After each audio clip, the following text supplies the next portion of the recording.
अध्याय 31। क्या अब अभिनय नहीं कर रहे?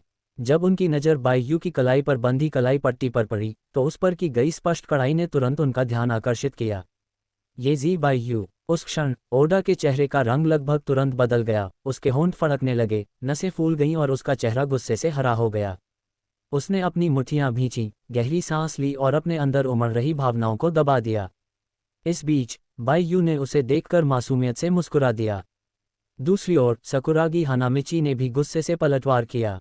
हरामखोर, मैं आज तुझे जरूर कुचल दूंगा। गेम प्रारंभ। रेफरी की सीटी बज उठी। सेंटर कोर्ट पर बॉल जंप करो। अकागी ताकेनोरी और ओडा तात्सुमासा पूरी तरह तैयार थे। अकागी का जंप बॉल शॉट सहज था, जिसने ओडा तात्सुमासा को पछाड़ दिया। शॉट। अकागी ने गेंद को यासुदा की ओर मारा, लेकिन यासुदा ताकेज़ोनो की चीयरलीडर्स से प्रभावित होकर आधा कदम देर से प्रतिक्रिया दे पाया। ताकेज़ोनो के किशिमोटो ने सूझबूझ दिखाते हुए यासुदा को सीधे रोक दिया, जिससे ताकेज़ोनो को पहला पोजीशन मिल गया। चीयरलीडर्स तुरंत खुशी से झूम उठीं। ओडा, ओडा, जाओ, शोहोकू की गुंडा टीम को हराओ।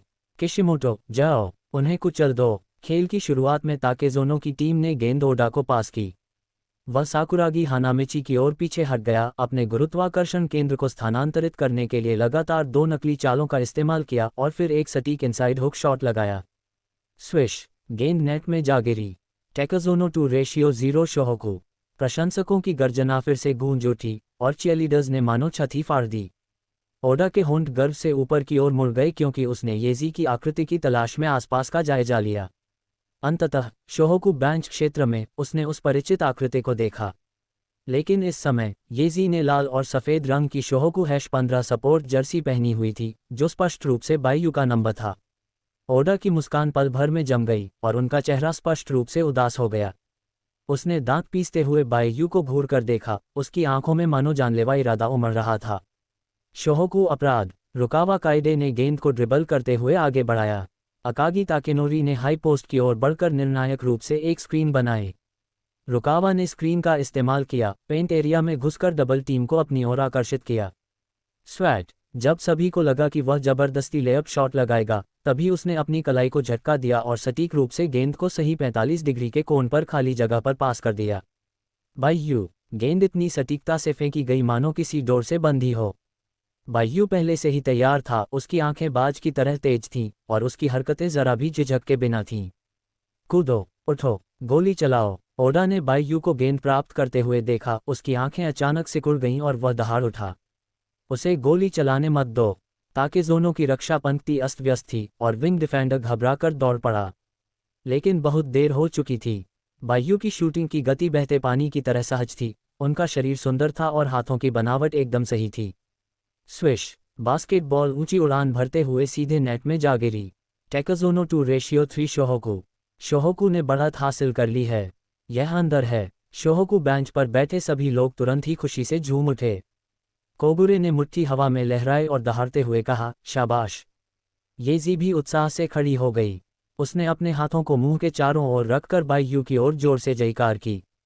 बाययू कुन, ये तो कमाल है। उसके चेहरे की मुस्कान तारों की तरह चमकदार थी और उसकी आंखें गर्व और स्नेह से भरी हुई थीं। जब ओडा ने यह दृश्य देखा तो ऐसा लगा जैसे किसी तेज धार वाले चाकू ने पल भर में उनके दिल को भेद दिया हो। उसने बाययू को घूर कर देखा, उसकी मुट्ठियां बगल में भींची हुई थीं, उसकी आंखें भयावह रूप से दुष्ट लग रही थीं। उसके बाद शोहोकू ने पूरी तरह से अपनी लय पा ली। अकागी ताकेनोरी ने अपनी शक्ति से प्रभुत्व स्थापित किया। बार बार उसने जोरदार मोर्चा संभाला और ओडा को पीछे हटने पर मजबूर कर दिया। धड़ाम। एक जोरदार टर्नअराउंड डंक ने रिम को हिला दिया और पूरे स्टेडियम को झकझोर दिया। रुकावा काइडे एक ठंडी, तेज धार वाली तलवार की तरह थी। मध्यम दूरी के पुल अप्स, दिशा बदलने वाले शानदार लेप्स, लाजवाब। उसकी रक्षा कर रहे छोटे फॉरवर्ड खिलाड़ी को तो लगभग उसके अस्तित्व पर ही संदेह होने लगा था। साकुरागी हानामिची बास्केट के नीचे इधर उधर उछल-कूद कर रही थी। अपनी असाधारण छलांग लगाने की क्षमता और विस्फोटक शक्ति के बल पर वह लगातार रिबाउंड्स पर कब्जा जमाता रहा। स्वैट। एक विशाल ब्लॉक ने ओडा के आसान शॉट को नाकाम कर दिया। ताकेज़ोनो की आक्रमण और रक्षात्मक लय पूरी तरह से बाधित हो गई। इसी क्षण बाययू फिर से भड़क उठा। गेंद के बिना भी शानदार मूवमेंट, सटीक कैच। हर स्क्रीन के बाद वह तेंदुए की तरह भड़क उठता था। विशेष रूप से साकुरागी के शानदार स्क्रीन एंड रोल सहयोग के साथ नए अवसर लगातार आते रहे। स्विश स्विश स्विश, 3 अंकों की बारिश हो गई। हर बास्केट के साथ साइडलाइन पर खड़ी येजी उत्साह से लाल हो जाती, अपना समर्थन ध्वज लहराती और जोर से चिल्लाती, बाइयुकुन, आगे बढ़ो, तुम सबसे अच्छे हो। ये दृश्य तेज तीरों की तरह ओडा के दिल को भेद गए। आक्रमण के दौरान अकागी और साकुरागी ने उसे बार बार दबा दिया, जिससे वह लगभग 1 इंच भी हिलने में असमर्थ हो गया। हुक शॉट चूक गए, बॉक्स आउट में नाकाम रहे, ब्लॉक से दूर धकेल दिए गए, वह पूरी तरह से पृष्ठभूमि शोर बनकर रह गया। इससे भी ज़्यादा गंभीर बात यह थी कि वह खेल पर बिल्कुल भी ध्यान केंद्रित नहीं कर पा रहा था। उसकी निगाहें लगातार येजी की ओर जा रही थीं। येजी को हर बार बाइयू के गोल करने पर मीठी मुस्कान और खुशी जताते हुए देखकर उसे ऐसा लगा जैसे उसके अंदर आग सी जल रही हो। अंततः उसकी भावनाएं पूरी तरह से बेकाबू हो गईं। शोहोकू फास्ट ब्रेक, यासुदा का लंबा पास, बाइयू तेजी से फ्रंट कोर्ट की ओर दौड़ी और लेअप शॉट लगाने के लिए ऊपर उठी। इसी क्षण ओडा पागल कुत्ते की तरह पीछे से झपट्टा मारकर आया। उसका रोकने का कोई इरादा नहीं था, उसके मन में केवल एक ही विचार था, उसे गिरा दो, बाइयू को गिरा दो, जिसने येजी को चुराया। उसने दांत पीसते हुए गुर्राया, भाड़ में जाओ, टकराना। वह जंगली जानवर की तरह दौड़ा और बाइयू की कमर और पीठ पर जोर से वार किया। बाइयू अप्रस्तुत था, हवा में उछल गया, उसका शरीर लुढ़का और फिर एक खतरनाक मुद्रा में जा गिरा। धड़ाम, वह धड़ाम से फर्श पर गिर पड़ा। फुफकार, पूरा स्टेडियम सदमे से स्तब्ध रह गया। येजी का चेहरा पल भर में पीला पड़ गया, उसके होंठ कांपने लगे और उसने अपना मुंह ढक लिया, उसकी आंखें पल भर में लाल हो गईं। किनारे से छिटपुट कदमों की आहट सुनाई दी, जैसे ही अयाको, यासुदा और अन्य लोग आगे बढ़े। और रेफरी ने बेहद तेजी से प्रतिक्रिया दी। बीप, जिम में सीटी की तीखी आवाज गूंज उठी। स्पष्ट फाउल, तकनीकी foul, level 1, number 9 Takezono, Oda तात्सुमासा।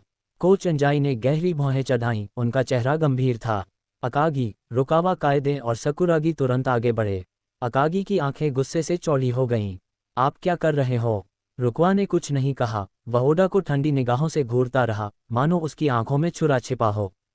और साकुरागी हानामिची और भी ज्यादा क्रोधित हो गया, उसने अपनी आस्तीनें ऊपर चढ़ा लीं और हमला करने के लिए तैयार हो गया। अरे कमीने, क्या तुम मौत को बुला रहे हो? हालांकि ओडा ने कंधे उचका दिए, उसके चेहरे पर बनावटी माफी का भाव था। मेरी गलती है, मेरा ऐसा इरादा नहीं था। मुझे उम्मीद नहीं थी कि वह अचानक रुक जाएगा, है ना? वह भाव बेहद घृणित था। बाइयू जमीन पर लेटा हुआ था, उसका चेहरा पीला पड़ गया था, माथे पर पसीना आ रहा था और उसके दांत भींचे हुए थे। येजी ने बेताब होकर अंदर जाने की कोशिश की, लेकिन अयाको ने उसे रोक लिया। बाइयू, उसकी आवाज़ आंसुओं से भर गई थी। अकागी ने उसे सहारा देते हुए चिंता से पूछा, क्या तुम खड़े हो सकते हो? बाइयू ने गहरी सांस ली, दांत भींचे और अपने साथियों की मदद से धीरे धीरे खड़े हो गए। उसने धीरे से अपना कंधा हिलाया और धीमी आवाज में कहा, मैं ठीक हूँ, मैं आगे बढ़ सकता हूँ। फिर उसने बेंच की ओर देखा और किनारे पर खड़ी येजी को आवाज दी, मैं ठीक हूँ, चिंता मत करो। उस क्षण सभी ने बाइयू की आंखों में दृढ़ता और शीतलता देखी, और वह संयमित मैं ठीक हूँ ओडा के चेहरे पर एक थप्पड़ की तरह लगा, जो उसे बुरी तरह से चोट पहुंचा रहा था। ओडा का चेहरा पल भर में विकृत और टेढ़ा मेढ़ा हो गया। वह अभी भी खड़ा कैसे हो सकता है? उसकी निगाहें सिर्फ उसी पर क्यों टिकी हैं? उसने अपने दांत भींच लिए, उसकी मुट्ठियां सफ़ेद पड़ गईं, उसकी आंखें बेहद भयावह लग रही थीं। बाइयू ने खुद को संभाला और फ्री थ्रो लाइन की ओर कदम बढ़ाया। स्विश, तकनीकी दृष्टि से सही फ्री थ्रो को शांतिपूर्वक अंजाम दिया गया। पहले क्वार्टर के आखिरी क्षण में शोहोकू ने 2 और अंक बनाए। सीटी बजी और पहला क्वार्टर समाप्त हो गया। स्कोर, शोहोकू 30, टैकाज़ोनो 10। ओडा सिर झुकाए, मुट्ठियां भींचे हुए वापस बेंच पर बैठ गया। अध्याय 32, पागलपन पागलपन। दूसरी तिमाही शुरू। ताकेज़ोनो ने अपनी रणनीति बदलने की कोशिश की और रुकावा या अकागी पर संयुक्त रूप से हमला करने का प्रयास किया, लेकिन यासुदा ने गेंद को अच्छी तरह से संभाला और जल्दी से उसे आगे बढ़ा दिया। रुकावा कायदे ने अचानक पीछे की ओर कट लगाया, मानो कोई भूत डबल टीम के गैप से गुजर रहा हो, और आसानी से लेअप शॉट लगा दिया। और परिधि पर बाइयू की उपस्थिति सिर पर लटकती हुई तेज तलवार की तरह थी।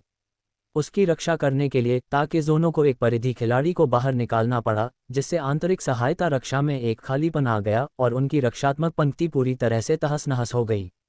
बाइयू उछला, पीछे की ओर झुका और अपने बाएं हाथ से शॉट लगाया। उसकी मुद्रा किसी चित्रकारी की तरह सुंदर थी और उसने नेट में एक 3 पॉइंटर डाल दिया।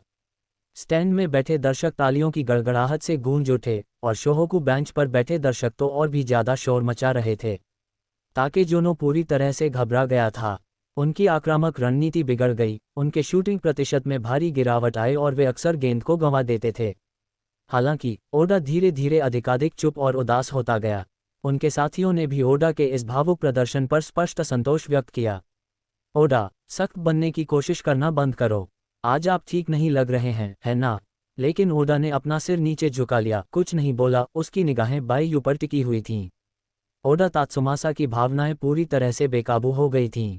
दूसरे क्वार्टर के मध्य से ही, जब बाईयू के पास गेंद नहीं थी, तब उसने उस पर कई कपटपूर्ण और छिपे हुए छोटे छोटे फाउल करने शुरू कर दिए। कमर पर कोहनी मारना, कलाई की पट्टियों को खींचना, चुपके से पैरों पर कदम रखना, उसके कृत्य गंदे और दुर्भावनापूर्ण थे। रेफरी कभी कभार सीटी बजाता था, लेकिन ज्यादातर समय इसे सुनना लगभग असंभव था। बाईयू ने रेफरी को इशारा करने के लिए अपना हाथ उठाया। हालांकि रेफरी ने कहा कि उन्होंने इसे नहीं देखा और ओडा के दुर्भावनापूर्ण व्यवहार का आकलन नहीं कर सकते। इसी क्षण स्टैंड में मौजूद ताकेजोनो चीयरलीडिंग स्क्वाड भी भड़क उठी और सभी ने बाईयू की ओर उंगली उठाई। कितना घिनौना! वह सचमुच ओडा पर झूठा आरोप लगाने की हिम्मत करता है। शोहोकू किस तरह के लोग हैं?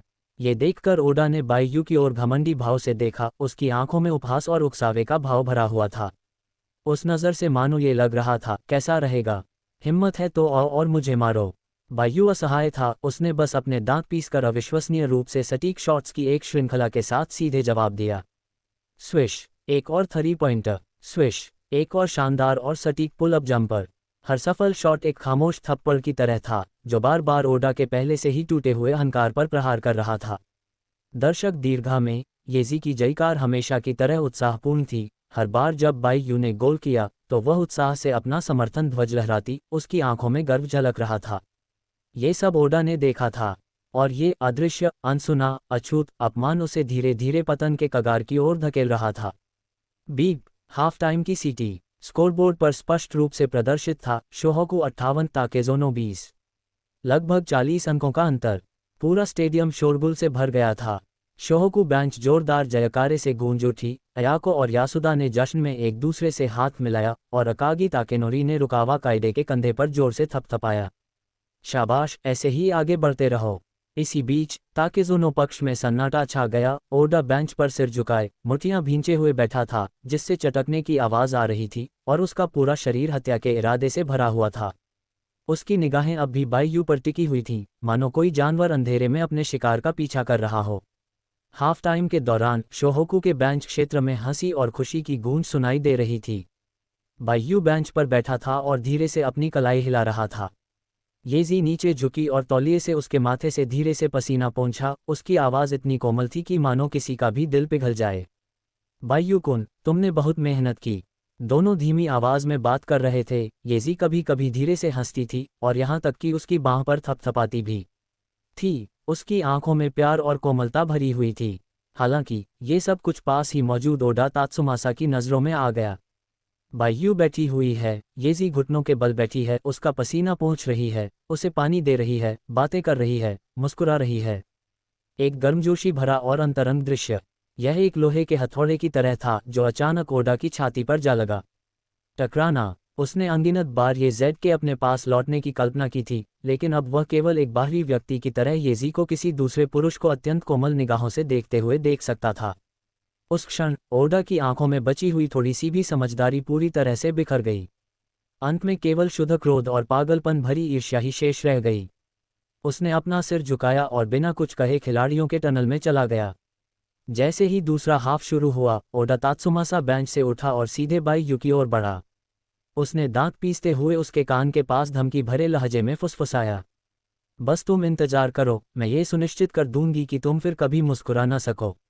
येजी मेरी है। बाईयू की आंखें शांत थीं, लेकिन उसकी आवाज़ निर्मल रूप से ठंडी थी। आपका प्रतिद्वंदी सिर्फ मैं नहीं, बल्कि पूरा शोहोकू है। साथ ही येजी की अपनी पसंद है, कृपया उसका सम्मान करें। उनके बोलते ही खेल फिर से शुरू हो गया। शोहोकू के खिलाड़ियों ने अपना पूरा जोर लगा दिया। रुकावा काइडे ने अकेले दम पर शानदार प्रदर्शन किया। साकुरागी हानामिची ने रिबाउंड के लिए जमकर संघर्ष किया। अकागी ताकेनोरी ने पेंट एरिया में दबदबा बनाए रखा और बाईयू ने बार बार 3 पॉइंटर्स मारे। ताकेज़ोनो लगातार पीछे हटता रहा, जवाबी कार्रवाई करने में पूरी तरह असमर्थ। स्को का अंतर लगातार बढ़ता गया और स्टैंड में मौजूद दर्शकों की जयकार इतनी तेज थी कि कान बहरे हो रहे थे। ओडा का चेहरा और भी गंभीर होता चला गया। उन्होंने अपने साथियों के साथ रक्षात्मक रणनीति बदली और पूरे कोर्ट में बाईयू की कड़ी निगरानी की। खेल के 7वें मिनट में शोहोकू ने एक तेज आक्रमण शुरू किया। यासुदा ने अपनी सूझबूझ से भरपूर होकर बाईयू की ओर एक शानदार पास फेंका। बाईयू ने तुरंत जगह बनाई, उनकी पोजीशनिंग सटीक थी और गेंद मिलने के बाद वह तेजी से और निर्णायक रूप से 3 पॉइंट लाइन की ओर बढ़े। आगे कोई भी उसका बचाव नहीं कर रहा था। यह एक बेहतरीन अवसर था।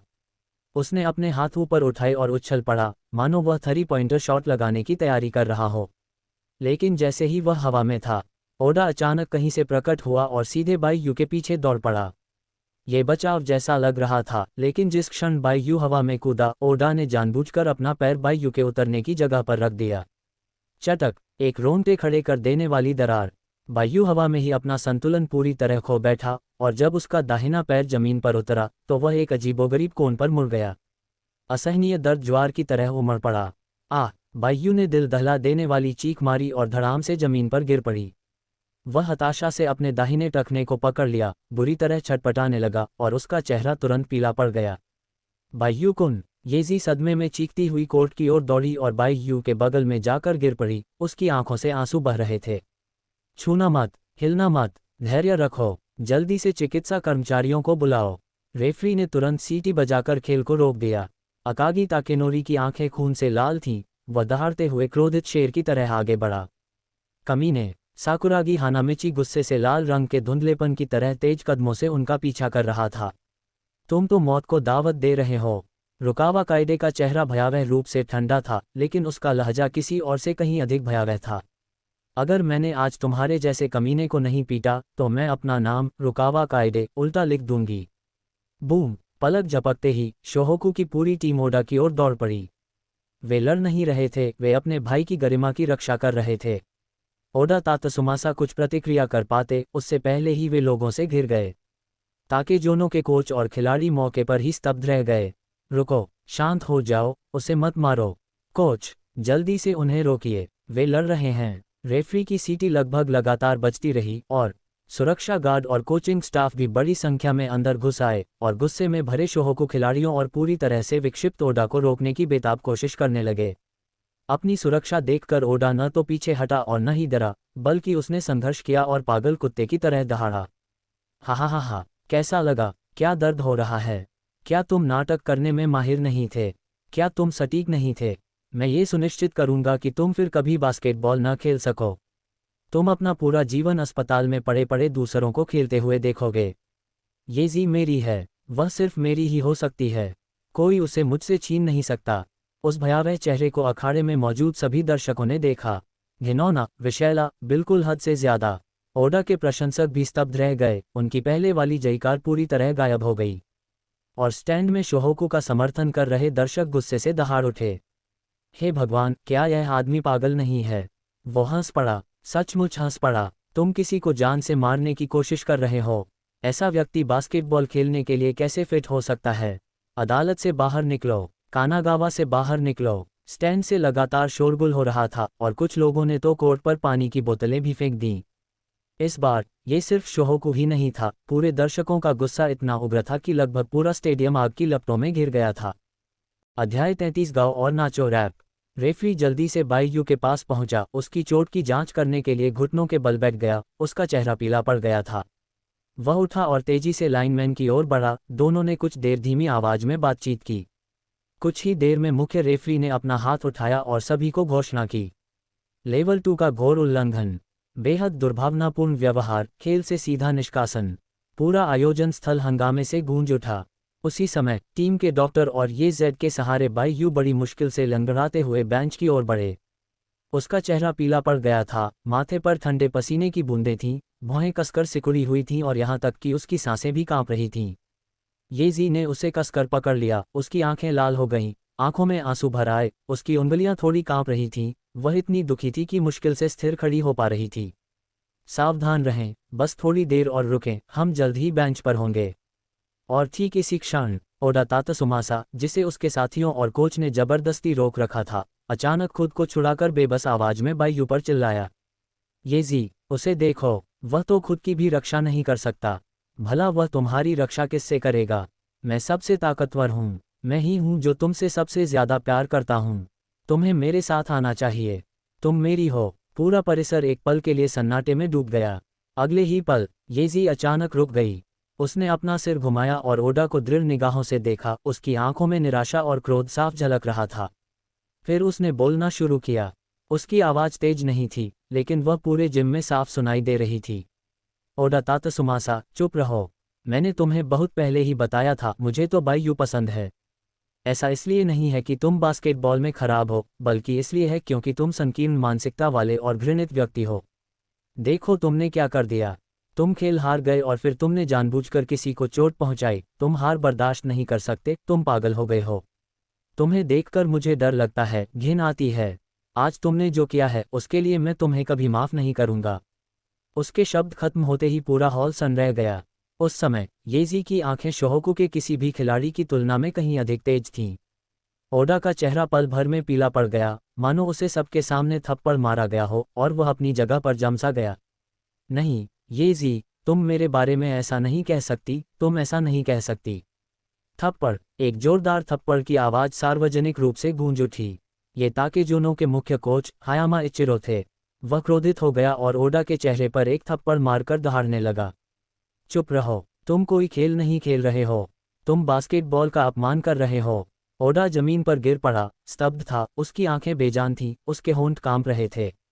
उसने कुछ कहने की कोशिश की, लेकिन एक पूरा वाक्य भी नहीं बोल सका।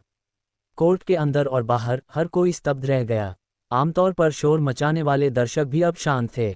इस समय संक्षिप्त लेकिन गहन चर्चा के बाद रेफरी की मेज ने अंततः सबसे कड़ी सजा सुनाई। मुख्य रेफरी ने अपना हाथ उठाया और घोषणा की, ताकेजुनो के नंबर 7 ओडा तात्सुमासा को दूसरे घोर फाउल के लिए और खेल के दौरान जानबूझकर बेहद दुर्भावनापूर्ण इरादे से गिराने के लिए खेल से तत्काल निष्कासन और कानागावा प्रांत हाई स्कूल बास्केटबॉल लीग से स्थायी प्रतिबंध। जैसे ही ये शब्द बोले गए, पूरा हॉल तालियों की गड़गड़ाहट से गूंज उठा। दर्शकों में सामूहिक रूप से हैरानी की लहर दौड़ गई, जिसके बाद जोरदार जयकारे गूंज उठे। इस तरह के घटिया लोग बास्केटबॉल खेलने के लायक नहीं हैं। स्थायी प्रतिबंध, कितना संतोषजनक। अदालत के बीचों बीच ओडा का चेहरा पीला पड़ गया था, मानो सार्वजनिक रूप से उसकी त्वचा छील दी गई हो। उसका शरीर डगमगा रहा था और एक पल के लिए वह स्थिर खड़ा भी नहीं हो पा रहा था। वह बहस करने ही वाला था कि अचानक क्लैंग क्लैंग क्लैंग, जिम की खामोशी अचानक धातु की खड़खड़ाहट की एक तेज आवाज से टूट गई। अचानक सभी लोग स्टैंड की ओर देखने लगे। उन्होंने देखा कि ताकामिया नोजोमी रेलिंग पर कूद गया था। उसने एक खाली पेका कप उठाया और धातु की रेलिंग पर मारा। उसके होठों पर एक चंचल मुस्कान थी। अरे यार, यूं ही खड़े मत रहो, चलो कुछ रैप करके अपना दिमाग फ्रेश करते हैं। नोमा चुएचिरो ने तुरंत अपनी जांघ पर थपकी मारी। उनकी लय हल्की थी। हमारे कोहनी और ठोकर मारने वाले उस्ताद के लिए एक विदाई गीत। ओकुसु युजी ने कोर्ट पर ओडा की ओर इशारा करते हुए अपने चेहरे पर एक अजीब सी मुस्कान के साथ कहा, आज रात का नायक कोई और नहीं बल्कि वही है, बैंकिंग ओडा-सान। मीतो योहेई ने मुस्कुराते हुए आंखें सिकुड़ी। हमारे शोहोकू, हम अपने मेहमानों को ठीक से विदाई देते हैं। चारों ने मौन रूप से सहयोग किया। उनकी हरकतें तेज थीं, उनकी लय तीव्र थी और तालबद्ध ताल की क्लैंग क्लैंग क्लैंग ध्वनि के साथ ही रैप वहीं शुरू हो गया। क्लैंग क्लैंग क्लैंग, ओडा ओडा, कितना शानदार। कोर्ट पर वो कोहनी मारता है और गिराता है, खेल हार जाता है, अपना आपा खो देता है, कुत्ते की तरह बेकाबू। कहता है खुद को माहिर, पर असल में वो बेकार है। Clang clang clang. पहले तो उसकी महिला प्रशंसक चीख रही थी, अब सब चुप हैं। अब भी कौन तुम्हें सबसे सुंदर कहने की हिम्मत करता है? स्टैंड में बैठे सभी लोग तुम्हें पीटना चाहते हैं। खटखट खटखट खटखट। तुमने खुद ही ये मुसीबत मोल ली है और फिर भी अन्याय का रोना रो रहे हो। बाईयू के पतन पर तुमने जश्न मनाया था। ये जेड के शब्द, तुम मुझे घृणास्पद लगते हो, ने तुम्हें सुन्न कर दिया। तुम्हारा चेहरा सूख गया। Clang clang clang. कानागावा में आपका खेल खत्म, आपका बास्केटबॉल करियर समाप्त। स्थायी प्रतिबंध के साथ आपको विदाई दी जा रही है। उनके लिए तालियां बजाएं, कृपया बाहर निकलें। जैसे ही उन्होंने आखिरी पंक्ति गाई, वे चारों एक साथ ओडा की ओर मुड़े और एक अतिरंजित चले जाओ का इशारा किया। उनके चेहरे खुलेआम तिरस्कार और दूसरों की पीड़ा पर खुशी से भरे हुए थे। बहुत बढ़िया, उसे यही मिलना चाहिए था, उसे यही मिलना चाहिए था। मैं इस रैप को 3 दिन तक लगातार बजा सकता हूँ। यहाँ तक कि मैदान के किनारे खड़े रेफरी भी अपने मुंह को सिकोड़ने से खुद को रोक नहीं पाए, और ताकेजोनो बेंच पर बैठे लोगों ने शर्मिंदगी से अपने सिर नीचे कर लिए। और जो महिला प्रशंसक कभी ओडा के लिए जयकार करती थीं, अब उन्होंने अपना सिर झुका लिया, उनके चेहरे लाल हो गए, और वे अजीब तरह से अपने समर्थन के संकेत चीयरिंग टाइल को एक तरफ रख रही थीं। उसने सचमुच ऐसा कुछ किया था। छोड़ो इसे, मैं अनफॉलो कर रहा हूँ। ओडा बहुत डरावना है। ओडा दरबार के केंद्र में खड़ा था, उसका चेहरा रंगहीन था, उसकी आंखें खाली थीं, उसके होंठ हल्के से कांप रहे थे, मानो उसकी आत्मा निचोड़ ली गई हो। ओडा को वहां मौजूद हर किसी के उपहास, घृणा और तिरस्कार के कारण धीरे धीरे जिंदा दफनाया जा रहा था। ताकेज़ोनो के एस ओडा तात्सुमासा ने आधिकारिक तौर पर घोषणा कर दी है कि उनका करियर पूरी तरह से समाप्त हो गया है। इस समय बायू शोहोकू बेंच पर बैठा था, उसका दाहिना टखना ऊपर उठा हुआ था, उसका चेहरा थोड़ा पीला पड़ गया था, लेकिन उसके भाव शांत थे। 2 चिकित्साकर्मी उसके पैर की प्रारंभिक जांच कर रहे थे, बर्फ लगा रहे थे और हड्डी और जोड़ों के क्षेत्रों को दबा रहे थे। येजी उसके बगल में बैठी थी, उसका हाथ कसकर पकड़े हुए थी, और उसकी आंखों से आंसू अनियंत्रित रूप से बह रहे थे। बायू, कृपया धैर्य रखें, ठीक है। आप वास्तव में ठीक होंगे। बायू ने उसकी ओर देखने के लिए अपना सिर घुमाया और बदले में एक सांत्वना भरी मुस्कान दी। रो मत, येजी, मैं ठीक हूँ। ये बस एक छोटी सी चोट है, आराम करने से ठीक हो जाएगी। उसके इतने शांत रहने का कारण दिखावा नहीं था, बल्कि इसलिए था क्योंकि उसके पास एक तुरुप का पत्ता था। क्योंकि पहले, जब उसने एसजी उन्नति मिशन पूरा किया था, तो सिस्टम ने उसे एक विशेष कौशल, ताई डिवाइन नीडल से पुरस्कृत किया था। ये शरीर की क्षमता को सक्रिय कर सकता है, नसों को साफ कर सकता है और चोटों को ठीक कर सकता है।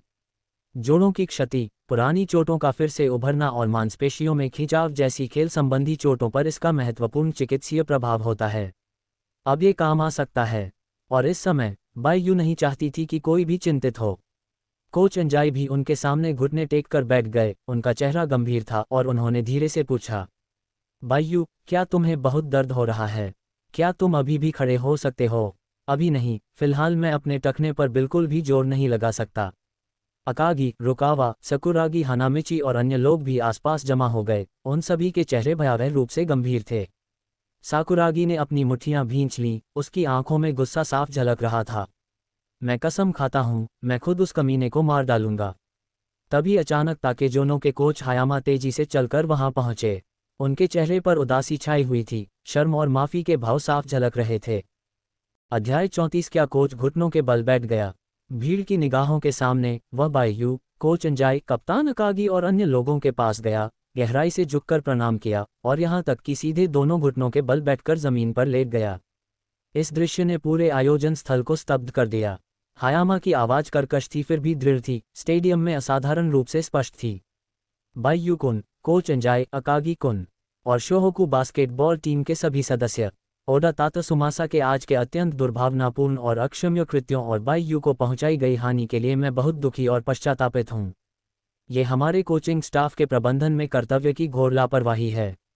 ताकेज़ोनो बास्केटबॉल टीम के प्रभारी के रूप में मैं पूरी जिम्मेदारी लेने को तैयार हूं और आगे की कार्यवाही में पूरा सहयोग करूंगा। सचमुच, मुझे खेद है। उसने अपना माथा जमीन पर जोर से पटका, उसकी आवाज भर्रा गई। शोहोकू के खिलाड़ी भी एक पल के लिए चुप हो गए, वातावरण बेहद दमनकारी था। इस क्षण चिकित्सा कर्मियों ने राहत की सांस ली और धीरे से बताया, वर्तमान प्रारंभिक आकलन के अनुसार फ्रैक्चर के कोई लक्षण नहीं हैं, लेकिन एहतियात के तौर पर उन्हें तुरंत विस्तृत जांच के लिए अस्पताल भेजा जाना चाहिए। कोच अंजाई ने सिर हिलाया, खड़े हुए और अकागी की ओर देखते हुए कहा, अकागी, तुम टीम का नेतृत्व करते हुए यह मैच खत्म करो। मैं बायू के साथ अस्पताल चलूंगा। साकुरागी हानामिची तुरंत चिंतित हो गया। बुजुर्ग, इस हालत में भी हमें ताकेजोनो के इन बदमाशों के खिलाफ खेलना पड़ेगा। लेकिन अंजाई ने अपना सिर हिलाया, उनका लहजा हमेशा की तरह सौम्य था। यह मामला ओडा की समस्या है और इसका ताकेजोनो से कोई लेना देना नहीं है। खेल को अंत तक खेलना ही होगा, हम कभी भी हार नहीं मान सकते। कुछ ही देर में एक स्ट्रेचर लाया गया। बायू को धीरे से उस पर उठा लिया गया। येजी ने उसे छोड़ने से इनकार कर दिया, उसका चेहरा उसकी हथेली पर टिका हुआ था और आंसू चुपचाप बह रहे थे। बायू कुन, मैं तुम्हारे साथ चलूंगी। कोच अंजाई और अयाको भी मेडिकल वाहन के पीछे पीछे गए, जबकि कोर्ट के पास मौजूद सभी लोग उन्हें जाते हुए देखते रहे। इसी बीच बेंच पर बैठे अकागी खड़े हो गए और उनकी निगाहें पूरे कोर्ट पर घूम गईं। रुकावा कायदे पहले ही कोर्ट पर आ चुका था, उसकी आंखों में एक ठंडी चमक थी। शोहोकू के जनरलों ने बाईयू के लिए लड़ने की शपथ ली। अंततः खेल का परिणाम बिना किसी सस्पेंस के रहा। दूसरे हाफ में शोहोकू के अंदर मानो गुस्से की चिंगारी भड़क उठी और वह पूरी तरह से फट पड़ा। रुकावा कायदे पूरे कोर्ट में तेजी से दौड़ा, उसका आक्रमण किसी युद्ध देवता की तरह तीव्र था। साकुरागी हानामिची पूरी तरह से बेकाबू होकर तेजी से रिबाउंड्स पर कब्जा जमा रहा था। अकागी ताकेनोरी ने पेंट एरिया को पूरी तरह से नियंत्रित कर लिया और कोई दया नहीं दिखाए। ये लड़ाई कोई अभ्यास मैच नहीं थी, बल्कि एक नरसंहार थी। अंतिम स्कोर 137-35 निर्धारित किया गया। पूरे 102 अंकों की बढ़त। शोहोकू ने एक बड़ी जीत हासिल की, लेकिन कोई भी खुश नहीं हो सकता था। इस समय एम्बुलेंस के अंदर बाईयू स्ट्रेचर पर झुकी हुई थी और चिकित्सा कर्मी उसे बर्फ की सिकाई कर रहे थे। जैसे ही उसने आराम करने के लिए आंखें बंद की, अचानक डिंग। मेजबान को बधाई, मिशन पूरा करने के लिए शोहोकू बनाम ताकेज़ोनो अभ्यास मैच में 100 से अधिक अंकों की बढ़त हासिल की। मेजबान को पदोन्नत किया गया है। Shooting guard SG mythical tier. SG का वर्तमान पेशा स्नातक हो गया है। पुरस्कार जारी किए गए। दौड़ना जोड़ 1.5, ड्रिबलिंग जोड़ 1.0, 3 पॉइंट जोड़ 1.5, स्थायी वृद्धि। बाईयू ने तुरंत अपनी आंखें खोलीं, उसका चेहरा आश्चर्य से भरा हुआ था। मैंने मिशन पूरा किया। उसने अनजाने में अपने टखने की ओर देखा, जो अभी भी बर्फ की पट्टी से लिपटा हुआ था। मैंने तो दूसरे हाफ में खेला ही नहीं। मेरे शोहोकू के साथी खिलाड़ी बहुत ही आक्रामक हैं। सिस्टम पैनल को जल्दी से ऊपर खींचते हुए उसने बड़बड़ाते हुए जांच शुरू की। वर्तमान क्षमता पैनल। आक्रामक विशेषताएं, नज़दीकी शॉट 40, मध्यम दूरी के शॉट 38, 3 पॉइंट शॉट 100, डंक 40, लेयर 30। रक्षात्मक विशेषताएं, रिबाउंड 60, ब्लॉक 55, हस्तक्षेप 45, चोरी 25। सामान्य विशेषताएं, शक्ति 65, सहनशक्ति 68, दौड़ना 100, कूदना 55, ड्रिबलिंग 85, पासिंग नियंत्रण 40, हस्तक्षेप विरोधी 73। कुल रेटिंग ए क्लास। अरे बाप रे, ए क्लास। बाईयू को तुरंत स्फूर्ति का अनुभव हुआ। हालांकि अन्य गुण औसत हैं, लेकिन मेरे 3 पॉइंट शॉट और दौड़ने की क्षमता वास्तव में 100 है। मैं व्यावहारिक रूप से एक अजेय चलती फिरती बुर्ज हूँ। इसी क्षण सिस्टम की आवाज़ फिर से सुनाई दी। सभी एसजी पेशेवर उपलब्धियों को पूरा करने के लिए मेजबान को बधाई। अब आप एक नई पेशेवर चुनौती चुन सकते हैं। वर्तमान में उपलब्ध पेशे, PG point guard, SF, small forward, PF, power forward, C centre. बाईयू ने एक पल के लिए विचार किया। अंदर की तरफ अकागी हैं, साकुरागी हैं। मेरा ये दुबला पतला शरीर उन ताकतवर खिलाड़ियों के साथ बास्केट के नीचे लड़ना सरासर आत्मयातना होगी, रहने दो। स्मॉल फॉरवर्ड के लिए रुकावा कायदे भी हैं। शोहोकू की आक्रमण क्षमता ही काफ़ी है। मियागी अभी तक टीम में वापस नहीं आए हैं, इसलिए उन्हें पहले अपने पासिंग कंट्रोल और संगठनात्मक क्षमताओं में सुधार करना होगा। उनके होठों पर हल्की सी मुस्कान थी और उन्होंने बिना किसी झिझक के कहा, मैं पीजी चुनता हूँ। डिंग। मेज़बान को बधाई हो, उन्होंने एक नया पेशा अनलॉक किया है। PG point guard basic. पेशे का स्तर, basic, elite, master, legend, mythical. PG पेशेवर उन्नति मिशन शुरू हो गया है। वर्तमान लक्ष्य, स्ट्रीट बॉल नियमों को चुनौती देना, 3 बनाम 3, 21 अंक, ए क्लास या उससे ऊपर की औसत रेटिंग वाली प्रतिद्वंद्वी टीम को हराना और खेल में 7 प्रभावी असिस्ट पूरे करना। मिशन की समय सीमा, प्रीफेक्चरल टूर्नामेंट शुरू होने से पहले इस मिशन को पूरा करें। मिशन पुरस्कार, पासिंग कंट्रोल जोड़ 1.5, ड्रिबलिंग जोड़ 8, स्थायी वृद्धि।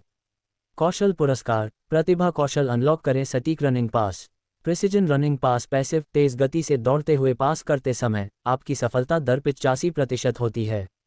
यदि लक्ष्य साथी खिलाड़ी खुली स्थिति में है तो एक सटीक फीडबैक तंत्र सक्रिय हो जाता है, जिससे साथी खिलाड़ी की सफलता दर में जोड़ 10% की वृद्धि होती है। बाईयू ने सिस्टम प्रॉम्प्ट को देखा, उसकी हृदय गति थोड़ी तेज हो गई। 85% पासिंग एक्यूरेसी, साथ ही असिस्ट हिट रेट बोनस। क्या ये टीम के आक्रमण के लिए मुख्य सहायक कौशल नहीं है? एकल खेल की तुलना में यह मिशन स्पष्ट रूप से टीम सहयोग पर अधिक आधारित था। आखिरकार पॉइंट गार्ड ही पूरी टीम को जोड़ने वाला केंद्रीय बिंदु होता है। हालांकि एक विरोधी टीम एक क्लास या उससे ऊपर की हो और वह भी 3 बनाम 3 का मुकाबला हो, ये बहुत कठिन है। हालांकि स्ट्रीट बॉल के मैदानों पर कई विशेषज्ञ एक्सपर्ट मौजूद हैं, लेकिन एक क्लास स्तर तक पहुंचने वाले खिलाड़ी आमतौर पर प्रारंभिक दौर के आसपास विपक्षी प्रशिक्षण मंडलों में केंद्रित होते हैं। बाईयू ने सिस्टम इंटरफेस बंद कर दिया। कोई बात नहीं, समय आने पर देख लूंगा। स्ट्रीट बॉल के मैदानों में इतनी सारी टीमें हैं तो किसी न किसी से तो सामना हो ही जाएगा। जब तक मैं प्रीफेक्चरल टूर्नामेंट शुरू होने से पहले यह मिशन पूरा कर लेता हूँ। 1 घंटे बाद कानागावा प्रीफेक्चरल अस्पताल, भर्ती विभाग, कमरा नंबर 305। बायू अस्पताल के बिस्तर पर चुपचाप लेटा हुआ था। उसके पैर पर बर्फ की पट्टी और मेडिकल बैंडेज लिपटी हुई थी। उसका माथा अभी भी थोड़ा पसीने से भीगा हुआ था, लेकिन उसके चेहरे पर शांति का भाव था। कोच अंजाई, अयाको और येजी बिस्तर के चारों ओर जमा हो गए। बायू मुस्कुराए और बदले में उन्हें आश्वस्त किया, घबराओ मत, पैर नहीं टूटा है। मेरी ये छोटी सी चोट कुछ भी नहीं है। अयाको के होंठ फड़कने लगे, तुम अब भी मुस्कुरा सकते हो। येजी की आंखें खरगोश की तरह लाल हो चुकी थीं। उसने उसका हाथ कसकर पकड़ रखा था और उसकी आवाज़ कांप रही थी। अगर मेरी वजह से ऐसा नहीं होता तो ओडा ऐसा नहीं करते। ये सब मेरी गलती है।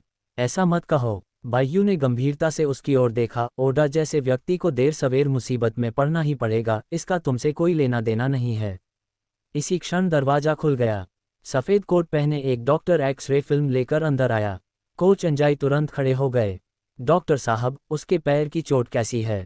डॉक्टर ने फिल्म देखी और सिर हिलाते हुए कहा, अच्छी बात है, स्थिति उम्मीद से थोड़ी हल्की है। कोई फ्रैक्चर नहीं है, बस लिगामेंट में मामूली चोट है, साथ ही कुछ नर्म ऊतकों में नील पड़ गए हैं। मैं कम से कम 1 महीने के आराम की सलाह देता हूँ। शुरुआती चरणों में जोरदार गतिविधियों से बचें और दौड़ने या कूदने से बचें। उचित उपचार के साथ पुनर्वास लगभग 3 सप्ताह में शुरू हो सकता है। कोच अंजाई ने आखिरकार राहत की सांस ली और बायू के कंधे पर थपथपाया। तो आप निश्चिंत होकर स्वस्थ हो जाए बायू। आप हमारे शोहको की आशा हैं और हम सभी आपके स्वस्थ होकर लौटने की प्रतीक्षा कर रहे हैं। बायू ने सिर हिलाया, कुछ नहीं कहा। अध्याय 35। झोलाछाप डॉक्टर गंभीर बीमारियों का इलाज करते हैं। 1 घंटे बाद वार्ड में केवल येजी और बायू कुन ही बचे थे। वातावरण शांत था और रात की रोशनी खिड़की से छनकर सफ़ेद चादरों पर पड़ रही थी। येजी बिस्तर के पास बैठी थी, उसकी आंखें अभी भी लाल थीं। बायू कुन, अगर मैं न होता तो। बायू कुन ने मुस्कुराते हुए धीरे से उसका हाथ पकड़ा। चुप रहो, अब खुद को दोष मत दो। मैंने तुमसे कहा था, इसमें तुम्हारा कोई हाथ नहीं है। इसके अलावा मैं वास्तव में उतना गंभीर नहीं हूं जितना आप सोचते हैं। इस हालत में भी तुम बहुत जिद्दी हो। येजी ने मुंह बनाते हुए कहा, डॉक्टर ने कहा है कि आपको 1 महीने आराम की जरूरत है, इधर उधर मत घूमो। बायू कुन ने अचानक एक रहस्यमयी मुस्कान दी। मेरा बैग लाने में मेरी मदद करो, मुझे कुछ ढूंढना है। येजी चौंक गई, लेकिन फिर भी उसने सावधानीपूर्वक उसे बैग सौंप दिया। बायू कुन ने थैला खोला और सबसे नीचे की परत से एक प्राचीन, गहरे रंग का लकड़ी का बक्सा निकाला। ढक्कन पर प्राचीन आकृतियां उकेरी गई थीं और केंद्र में 2 जटिल मुहरलिपि के अक्षर थे, ताई। उसने ढक्कन खोला और तुरंत ही अत्यंत महीन चांदी की सुइयों की एक पंक्ति दिखाई दी, जो करीने से व्यवस्थित थीं, ठंडी रोशनी से चमक रही थीं, मानो उनमें कोई रहस्यमय शक्ति समाहित हो। उसी समय बायू कुन के दिमाग में सूचनाओं का सैलाब उमड़ पड़ा। मानव शरीर की मेरिडियन रेखाओं के आरेख तुरंत सामने आ गए। प्रत्येक एक्यूपॉइंट, प्रत्येक मेरिडियन, प्रत्येक लिगामेंट ऊतक की मरम्मत विधि, वह सब कुछ पूरी तरह से समझता था। उसकी मांसपेशियों की नसें स्वतः ही सहयोग करने लगीं, मानो उसने हजारों बार अभ्यास किया हो और वह सहज रूप से सुइयों को आसानी से लगा पा रहा था। येजी की आंखें जिज्ञासा से चौड़ी हो गईं। बायू कुन, यह क्या है? यह एक विशेष एक्यूपंक्चर थेरेपी है जिसे मैं ड्रैगन साम्राज्य से लाया हूँ। मेरे शरीर को सहारा देने में मेरी मदद करें, मैं खुद को कुछ अच्छा तोहफा देने जा रही हूँ। आश्चर्यचकित और संशय में होने के बावजूद येजी ने सावधानीपूर्वक बायू कुन का समर्थन किया। बायू कुन ने एक चांदी की सुई निकाली, गहरी सांस ली। उसकी तकनीक देवदार के पेड़ की तरह स्थिर थी और उसने सुई का प्रयोग करना शुरू कर दिया। पहली सुई, जुलिन की एक्यूपॉइंट, नसों को साफ करने और दर्द से राहत दिलाने के लिए।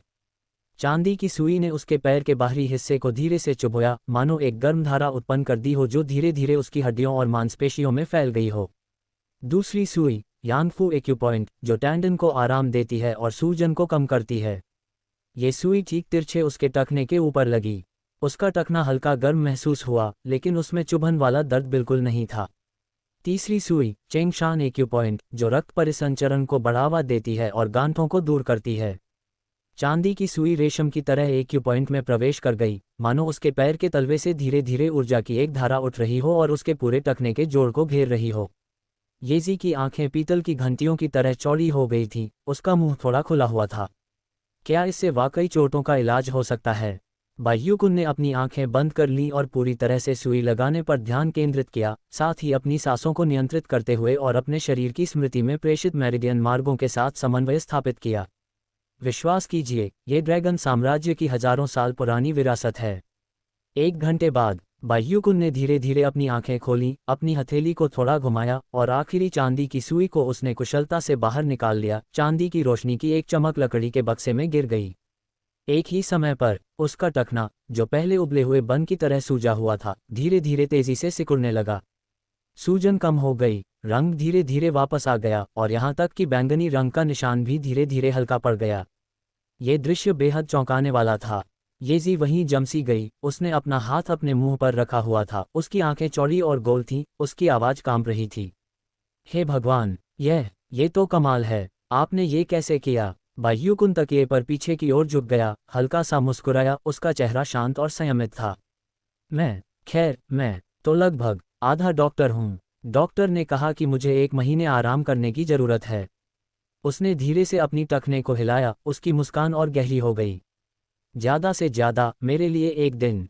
येजी उसे देखती रही और एक पल के लिए अवाक रह गई। उसकी शुरुआती चिंता, अपराधबोध और पीड़ा सब सदमे और उसके दिल में एक अवर्णनीय धड़कन में बदल गई थी। इस आदमी के पास और कितने रहस्य थे? उसकी इच्छा के विरुद्ध उसके दिल की धड़कन तेज होने लगी। और ठीक उसी समय, डिंग, मेजबान की नाड़ियां साफ हैं, ऊर्जा और रक्त संचार अच्छा है, आंतरिक क्षमता सक्रिय हो रही है। शक्ति जोड़ 20, सहनशक्ति जोड़ 20, स्थायी वृद्धि। बाह्युकुन स्तब्ध रह गया। यह एट्रीब्यूट्स भी जोड़ सकता है। अरे वाह, ये ताई दिव्य सुई न केवल ठीक कर सकती है बल्कि गुण भी जोड़ सकती है। उसने तुरंत जांच करने के लिए अपना पैनल खोला और वाकई में शक्ति 65-85, सहनशक्ति 68-88, सीधे 20 अंकों की बढ़त। ये चीज़ खिलाड़ियों के लिए सचमुच एक सुपर टॉनिक है।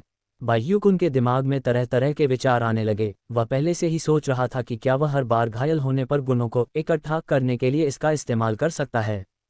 लेकिन फिर सिस्टम की आवाज़ ठंडी सुनाई दी। सिस्टम सूचना, ताई डिवाइन नीडल मेजबान की क्षमता को अधिकतम कर सकती है, लेकिन इसे प्रति व्यक्ति केवल एक बार ही सक्रिय किया जा सकता है। तो मैं गुणों को हासिल करने के लिए खुद को चोट नहीं पहुंचा सकता। बाह्युकुन को तुरंत ही लगा कि उसका आधा आदर्श चकनाचूर हो गया है। लेकिन उसकी आंखें चमक उठीं। रुको, अगर मैं इसका इस्तेमाल दूसरों पर करूं तो क्या होगा? सिस्टम सूचना, प्रत्येक व्यक्ति इसका उपयोग केवल एक बार कर सकता है। इसका प्रभाव व्यक्ति की शारीरिक क्षमता और क्षमता अंतर पर निर्भर करता है। बुनियादी गुणवत्ता जितनी कम होगी, सुधार उतना ही अधिक होगा। बाह्युकुन का मनोबल तुरंत बढ़ गया। तो भविष्य में क्या मैं पूरी शोहोकु टीम को शानदार स्वास्थ्य उपचार दे सकता हूं? खासकर मित्सुई हिसाशी। उसकी शारीरिक हालत बहुत खराब है, वह किसी से भी मुकाबला नहीं जीत सकता। अगर मैं उसे एक बार एक्यूपंक्चर दे दूं तो क्या इसका असर अद्भुत नहीं होगा? उसने चुपचाप इसे लिख लिया और अपने शोहोकु विकास योजना के पहले चरण पर विचार करने लगा। बाह्युकुन ने ताई दिव्य सुई को एक तरफ रख दिया, लकड़ी का बक्सा बंद किया और एक तरफ मुड़कर धीरे से बोला, ठीक है येजी, मेरे पैर में अब दर्द नहीं हो रहा है, मैं बिल्कुल ठीक हूँ। तुम्हें जल्दी वापस जाकर आराम कर लेना चाहिए। मैं सो जाऊंगा और कल तक ठीक हो जाऊंगा। हालांकि येजी ने तुरंत अपना सिर हिलाया, उसकी आवाज़ दृढ़ थी। मैं विदा नहीं ले रहा हूँ। उसने नाक पोंछी, उसकी आंखें दृढ़ और गंभीर थीं। मैंने घर पर फ़ोन कर दिया था और मेरे माता पिता मान गए हैं। मैं आज आपके साथ रहने के लिए यहीं रुक रहा हूँ। मुझे आपको अस्पताल में अकेला छोड़ने में सहज महसूस नहीं हो रहा है। बाह्युकुन उसकी स्पष्ट, दृढ़ आंखों को देखकर क्षण भर के लिए स्तब्ध रह गया। फिर वह मुस्कुराया, ठीक है, तो यहीं रुकिए। वार्ड में बिस्तर काफ़ी बड़ा था।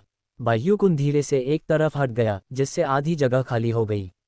येजी ने अपना कोट उतारा और सावधानी से कंबल के नीचे घुस गई। वह बाह्युकुन की ओर पीट करके एक कोने में दुबक गई, फिर भी चुपचाप उसके थोड़ा और करीब सरक गई। हालांकि उनके बीच अभी भी थोड़ी दूरी थी, लेकिन वह गर्मजोशी पहले ही एक दूसरे के दिलों में धीरे धीरे फैल चुकी थी। इसके बाद न तो कोई और शब्द बोले गए, न ही कोई और कार्रवाई हुई। लेकिन बाह्युकुन ने इस सुनहरा अवसर नहीं गंवाया। पूरी रात उसका हाथ शरारती ढंग से शरीर के एक खास नर्म हिस्से पर टिका रहा। येजी का पूरा शरीर अकड़ गया था, उसका चेहरा पके हुए सेब की तरह लाल हो गया था, लेकिन उसने कभी पीछे हटने की कोशिश नहीं की। उसने अपना सिर तकिए में दबा लिया, उसके कान इतने लाल हो गए थे कि उनसे लगभग खून निकलने लगा था। जैसे जैसे रात गहरी होती गई, खिड़की से चांदनी अंदर आने लगी और वार्ड शांत और सुकून भरा हो गया। अगली सुबह जैसे ही पहली रोशनी दिखाई दी, कानागावा प्रीफेक्चरल अस्पताल वार्ड के अंदर डॉक्टर अपने नियमित राउंड पर थे। उन्होंने दरवाजा खोला और अगले ही पल वह स्तब्ध रह गए। तुम ये क्या कर रहे हो? इधर उधर मत हिलो, तुम्हारे पैर का लिगामेंट नहीं फटा है। उसके शब्द पूरे होने से पहले ही बाइयूकुन को कंबल को बड़े करीने से समेटते हुए और फुर्ती से फर्श पर अपने टखने को हिलाते हुए देखा गया। डॉक्टर साहब, मैं बहुत अच्छा महसूस कर रहा हूँ, मैं सचमुच चल सकता हूँ। ये कहने के बाद वह हल्के से 2 बार उछला और चट्टान की तरह स्थिर होकर उतरा। डॉक्टर मौके पर ही हक्का बक्का रह गया।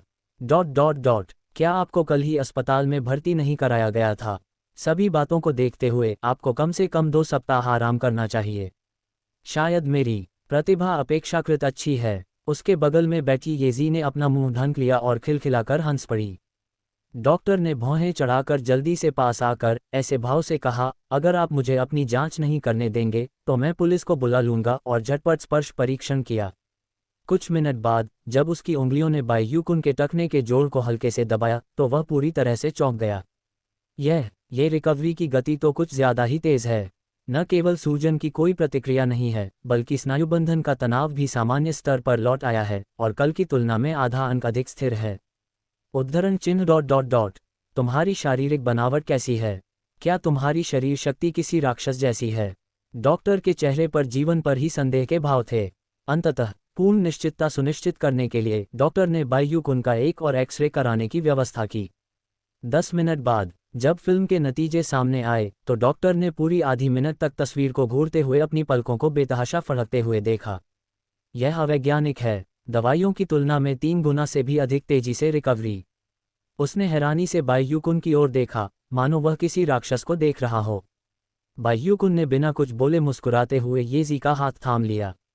तो हम आपको परेशान नहीं करेंगे डॉक्टर साहब, आप अपना राउंड जारी रख सकते हैं। अलविदा चिकित्सक। और इस तरह व्यापक हैरानी के बीच दोनों कंधे से कंधा मिलाकर अस्पताल से बाहर निकल गए।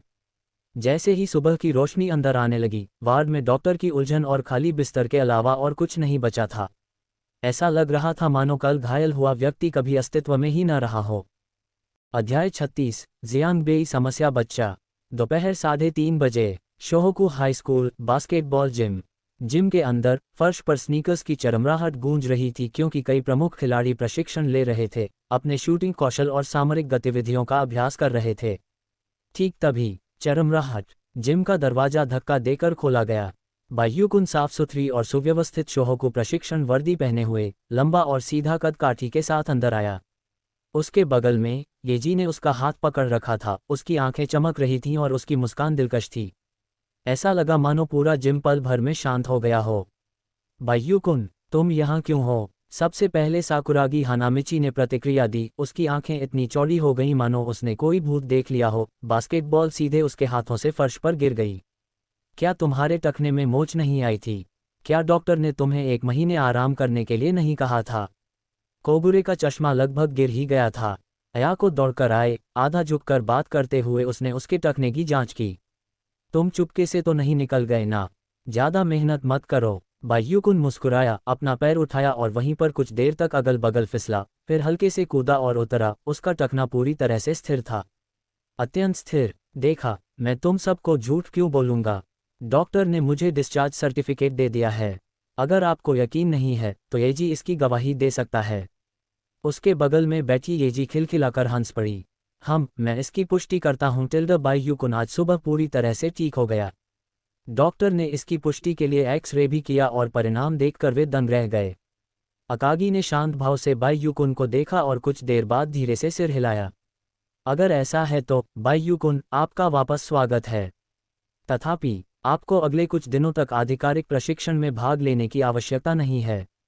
आप अभी ठीक हुए हैं, इसलिए हमें कुछ और दिनों तक आपकी स्थिति पर नज़र रखने की आवश्यकता है, चाहे कुछ भी हो जाए। ठीक है, मैं कप्तान की बात सुनूंगा। वह रुका, फिर बोला, संयोगवश मैं अकेले ही ड्रिबलिंग और बॉल हैंडलिंग के बुनियादी सिद्धांतों का अभ्यास करने की योजना बना रहा हूँ। मैं पॉइंट गार्ड के रूप में खेलने की कोशिश करना चाहता हूँ। एक पॉइंट गार्ड? अकागी थोड़ा चौंक गया, उसकी भौहें फड़क उठीं। उसे अचानक कुछ याद आया और उसने अयाको की ओर देखा। वह व्यक्ति जल्द ही अस्पताल से डिस्चार्ज हो जाएगा, है ना? अयाको की आंखें झपकीं, फिर उसने मासूमियत से पलकें झपकाईं, अनभिज्ञता का नाटक करते हुए पूछा, कौन? अकागी ने भौहें चढ़ाते हुए कहा, नासमझ बनने की कोशिश मत करो। ये तुम्हारी कक्षा का वह शरारती बच्चा है, मियागी रियोटा, जो हमेशा क्लास बंद करता है और झगड़ों में उलझता रहता है, और जिसे स्कूल ने अनगिनत बार फटकार लगाई है। अयाको ने अजीब सी हंसी हंसते हुए कहा, आह, तुम्हारा मतलब मियागी से है। मैंने आज सुना कि किसी ने उसे स्कूल के पास देखा था, लेकिन वह अभी तक आधिकारिक तौर पर कक्षा में नहीं लौटा है। वह शायद कल वापस आ जाएगा। अकागी ने ठंडी सांस ली। वह बदमाश, आखिरकार, वह वास्तव में बास्केटबॉल में काफ़ी अच्छा है। मुझे उम्मीद है कि इस बार जब वह वापस आएगा, तो वह और कोई परेशानी नहीं खड़ी करेगा। बाइयुकुन उनकी बातचीत सुन रहा था, उसकी आंखें हल्की सी झिलमिला रही थीं। मियागी, क्या वह आखिरकार प्रकट होने वाला है? दूसरी तरफ, शोहोकू हाई स्कूल, स्कूल का गेट। शोहोकू स्कूल की वर्दी पहने, स्वाभाविक रूप से घुंघराले बालों और धूप में हल्की चमकती बालियों वाला एक दुबला पतला युवक आत्मविश्वास से भरा हुआ चल रहा था। उसकी निगाहें पैनी थीं। वह मियागी रियोता था। अस्पताल से छुट्टी मिलने के तुरंत बाद वह स्कूल के गेट में प्रवेश भी नहीं कर पाया था कि उसका रास्ता रोक दिया गया। नेता एक हट्टा कट्टा आदमी था, जिसके बाल पीछे की ओर कंघी किए हुए थे। उसने तृतीय वर्ष की वर्दी पहनी हुई थी और वह दांत पीसते हुए बोला, मियागी रियोता, तुम बदमाश, तुम अस्पताल से बाहर आ गए और मुझे बताया तक नहीं। उसका नाम तोकुओ था, जो शोहोकू हाई स्कूल में तीसरे वर्ष के शरारती छात्रों के समूह का नामात्र का नेता था। उसके पीछे 3 लंबे अधीनस्थों ने मियागी को धमकी भरे अंदाज में घेर रखा था। मियागी ने आह भरी, हाथ जेब में डाले, आवाज धीमी थी, ऐसा मत करो, मैं अब और लड़ना नहीं चाहता। प्रीफेक्चरल टूर्नामेंट के लिए ट्रायल्स जल्द ही शुरू होने वाले हैं और मैं अभी नहीं लड़ सकता। तोकुओ ने उपहास किया, तुम पहले ऐसे बात नहीं करते थे, है ना? तुम बहुत घमंडी थे। क्या अब अस्पताल से निकलते ही कायब बन गए हो? मियागी ने अपनी पलकें उठाईं, उसकी निगाहें उदासीन थीं। अब कुछ प्रथम वर्ष के छात्र मुझसे भी ज्यादा अभिमानी हैं, उनका नेता मीतो योहेई है। तुम में उन्हें उकसाने की हिम्मत क्यों नहीं है? तोकुओ के चेहरे के भाव बदल गए। बहुत हो गई बातें, हम उन लोगों से देर सवेर निपट ही लेंगे, लेकिन आज हमें पहले तुम्हारे साथ खेलने में कोई आपत्ति नहीं है। इसके साथ ही उसने मियागी के चेहरे पर सीधा एक मुक्का मार दिया। जैसे ही मुक्का पड़ने ही वाला था, ताली बजाओ, अचानक बगल से एक हाथ निकला और सीधे तोकुओ की कलाई पकड़ ली। एक ठंडी आवाज सुनाई दी, तोकुओ, लड़ने की इतनी जल्दी मत करो, मैं खुद इस आदमी को हराना चाहता हूँ। वक्ता कंधे तक लंबे बालों वाला एक व्यक्ति था, जिसने तृतीय वर्ष की वर्दी और सफ़ेद मुखौटा पहन रखा था। वह दुबला पतला था, लेकिन उसमें एक अवर्णनीय क्रूरता झलक रही थी। उसने धीरे से अपना मास्क हटाया। उसके होंठों पर एक मुस्कान फैल गई, जिससे उसके 2 टूटे हुए सामने के दांत दिखाई दिए और उसका चेहरा गुस्से से भरा हुआ था। मियागी रियोता, तुमने मेरे दांत तोड़ दिए। क्या तुम्हें लगता है कि यह मामला यूं ही भुला दिया जाएगा? मियागी का चेहरा सख्त हो गया, क्योंकि वह जानता था कि आज शायद वह इससे बच नहीं सकता। उसकी आंखें ठंडी पड़ गईं और उसने लड़ने की मुद्रा अपना ली, किसी भी क्षण कार्रवाई करने के लिए तैयार। इस क्षण तोकुओ की पुतलियां सिकुड़ गईं और उसने आश्चर्य से कहा, मित्सुई, तुम भी अस्पताल से डिस्चार्ज हो गए। कुछ अधीनस्थ कर्मचारियों ने तुरंत प्रतिक्रिया देते हुए सम्मानपूर्वक अपने सिर झुका लिए। बड़े भाई, जो व्यक्ति वहां पहुंचा वह कोई और नहीं बल्कि मित्सुई हिसाशी थे। मित्सुई ने अपनी आंखें सिकोड़कर ठंडे स्वर में पूछा, जब मैं अनुपस्थित था, क्या किसी परेशान करने वाले व्यक्ति ने कोई समस्या खड़ी की? टोकुओ ने तुरंत रिपोर्ट किया, कुछ समय पहले रुकावा काइडे नाम के एक प्रथम वर्ष के छात्र ने छत पर हमारे लड़कों की पिटाई कर दी थी। और एक संगठन है जिसका नाम साकुरागी गैंग है, जो हमें बिल्कुल भी अहमियत नहीं देता। उस संगठन के नेता का नाम साकुरागी हानामिची है। ऐसा लगता है कि वे दोनों बास्केटबॉल टीम से हैं। Basketball team? मित्सुई की आंखें अचानक ठंडी हो गईं और वह दहाड़ उठा। फिर से बास्केटबॉल टीम आ गई। उसकी मुट्ठियां भींच गईं, जिनसे जोरदार चटकने की आवाज आई, और उसकी आंखों में हत्या का इरादा स्पष्ट रूप से दिखाई दे रहा था। अच्छे से, उसने मियागी की ओर मुड़कर उपहास किया, मियागी, मैं आज आपको परेशान नहीं करूंगा। वापस जाओ और बास्केटबॉल टीम को बता दो कि मैं, मित्सुई हिसाशी, इस हिसाब को व्यक्तिगत रूप से देर सवेर निपटाऊंगा। मियागी ने दांत पीसते हुए कहा, सारी मुसीबत मैंने खड़ी की है। अगर लड़ना चाहते हो तो मुझसे भिड़ जाओ। लेकिन मित्सुई ने पीछे मुड़कर नहीं देखा। उसके कदम दृढ़ थे और वह तोकुओ और अन्य लोगों के साथ चला गया। मियागी रयोटा ने उन्हें जाते हुए देखा और अंत में राहत की सांस ली। उफ, शुक्र है, उन पागलों ने अचानक हमला नहीं किया। उसने अपने बास्केटबॉल के जूतों वाला कपड़े का थैला उठाया और बास्केटबॉल जिम की ओर तेजी से चल पड़ा। आज उन्हें प्रशिक्षण समाप्त होने से पहले ही टीम को रिपोर्ट करना था। शोहोकू बास्केटबॉल जिम के अंदर अयाको साकुरागी हानामिची को ड्रिबलिंग का बुनियादी प्रशिक्षण देते समय सीटी बजा रही थी। सिर्फ स्क्रीन और रिबाउंड में अच्छा होना ही काफ़ी नहीं है, आप अपने बुनियादी कौशल को नज़रअंदाज नहीं कर सकते। अपने गुरुत्वाकर्षण केंद्र को नीचे करें, जी हाँ, अपने कदमों को अकड़ें नहीं। शाबाश, हे अयाको, तुम कितनी सौम्य हो, उस गोरिल्ला से कहीं बेहतर। मुझे लगता है कि तुम्हारे सिखाने से एक प्रतिभाशाली के रूप में मेरी कार्यक्षमता दोगुनी हो गई है। सकुरागी ने शरारती मुस्कान के साथ जवाब दिया। ठीक तभी, अरे, तुम कौन हो? बास्केटबॉल जिम का दरवाजा अचानक खुल गया। मियागी रयोटा हौंफते हुए अंदर घुस आया और जब उसने अयाको को लाल बालों वाले बच्चे पर दिल खोलकर हंसते देखा तो वह पूरी तरह से आपा खो बैठा। तुम्हारी हिम्मत कैसे हुई अयाको पर डोरे डालने की? उसकी आंखों में तुरंत क्रोध की आग भड़क उठी और उसने साकुरागी हानामिची पर मुक्कों की ताबड़तोड़ बौछार कर दी। तू बदमाश, मर जा! अप्रस्तुत सकुरागी हानामिची पिटाई से स्तब्ध रह गई थी। ये बदमाश लड़का कहाँ से आ गया? इसकी हिम्मत कैसे हुई इस प्रतिभाशाली व्यक्ति पर हमला करने की? बास्केटबॉल जिम में मौजूद हर कोई स्तब्ध रह गया। कोगुरे ने अपना चश्मा ऊपर किया। मियागी, अयाको भी चौंक गई और जल्दी से उसे खींचकर दूर ले जाने लगी। मियागी, तुम क्या कर रहे हो? ये साकुरागी हानामिची हैं, हमारी बास्केटबॉल टीम के नए सदस्य। मैं बस उन्हें ड्रिबल करना सिखा रहा था। जैसे ही मियागी ने अयाको को अपना नाम पुकारते सुना, उसकी आंखें तुरंत दिल के आकार की हो गईं। उसने अपने सिर के पीछे हाथ फेरा और अजीब तरह से हंस पड़ा। हे, क्या बात ऐसी है? मुझे लगा कि यह बच्चा तुम्हारे साथ कुछ अनुचित करने की कोशिश कर रहा था। अध्याय 37 मियागी की वापसी। रुकावा कायदे एक तरफ झुककर बुदबुदाई, एक और बेवकूफ़। तुमने क्या कहा? मियागी तुरंत भड़क उठे। हर कोई चुप हो जाएं। अकागी ताकेनोरी इतनी दहाड़ा कि उनके कान के पर्दे फड़कने लगे। उसने चारों ओर देखा और गहरी आवाज में कहा, अब जब मियागी वापस आ गया है तो ठीक से अभ्यास करो। प्रीफेक्चरल टूर्नामेंट के लिए खिलाड़ियों की सूची जल्द ही जारी कर दी जाएगी, इसलिए मेरे लिए और कोई परेशानी खड़ी न करें। मियागी तुरंत सावधान मुद्रा में खड़ा हो गया। जी कप्तान। अयाको ने बेबसी से मुस्कुराते हुए मियागी को अपनी ओर खींच लिया। आइए, मैं आपको हमारी टीम के नए सदस्यों से मिलवाता हूँ। वो रुकावा कायदे है और जिसे तुमने अभी मारा है वो साकुरागी हानामिची है। मियागी ने मुंह फुलाते हुए मन ही मन सोचा, एक तो हद से ज्यादा घमंडी है, दूसरा पूरी तरह से दिमागी तौर पर अस्थिर है, वे बिल्कुल असंगत हैं। तभी बाईयू आगे बढ़ा और विनम्रता से अपना हाथ बढ़ाया। नमस्कार सीनियर मियागी, मैं बाईयू हूँ, प्रथम वर्ष की छात्रा। मियागी आश्चर्यचकित रह गया। ये लड़का काफी मिलनसार लग रहा था और उसके तौर तरीके भी अच्छे थे।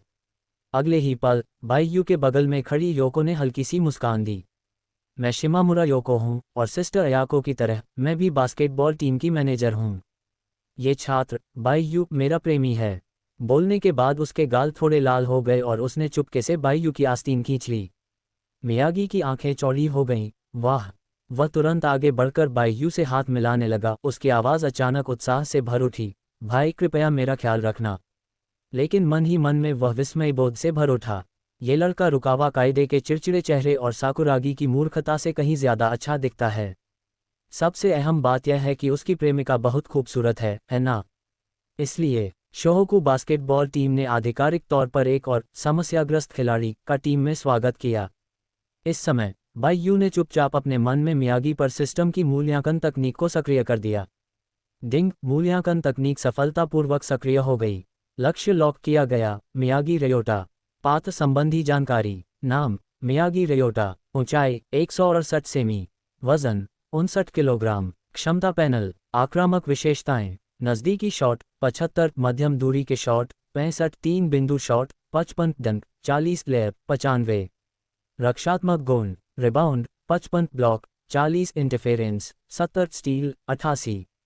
सामान्य विशेषताएं। ताकत 75, स्टैमिना 90, दौड़ना 95, कूदना 85, ड्रिबलिंग 92, पासिंग कंट्रोल 90, बाधा प्रतिरोध 75।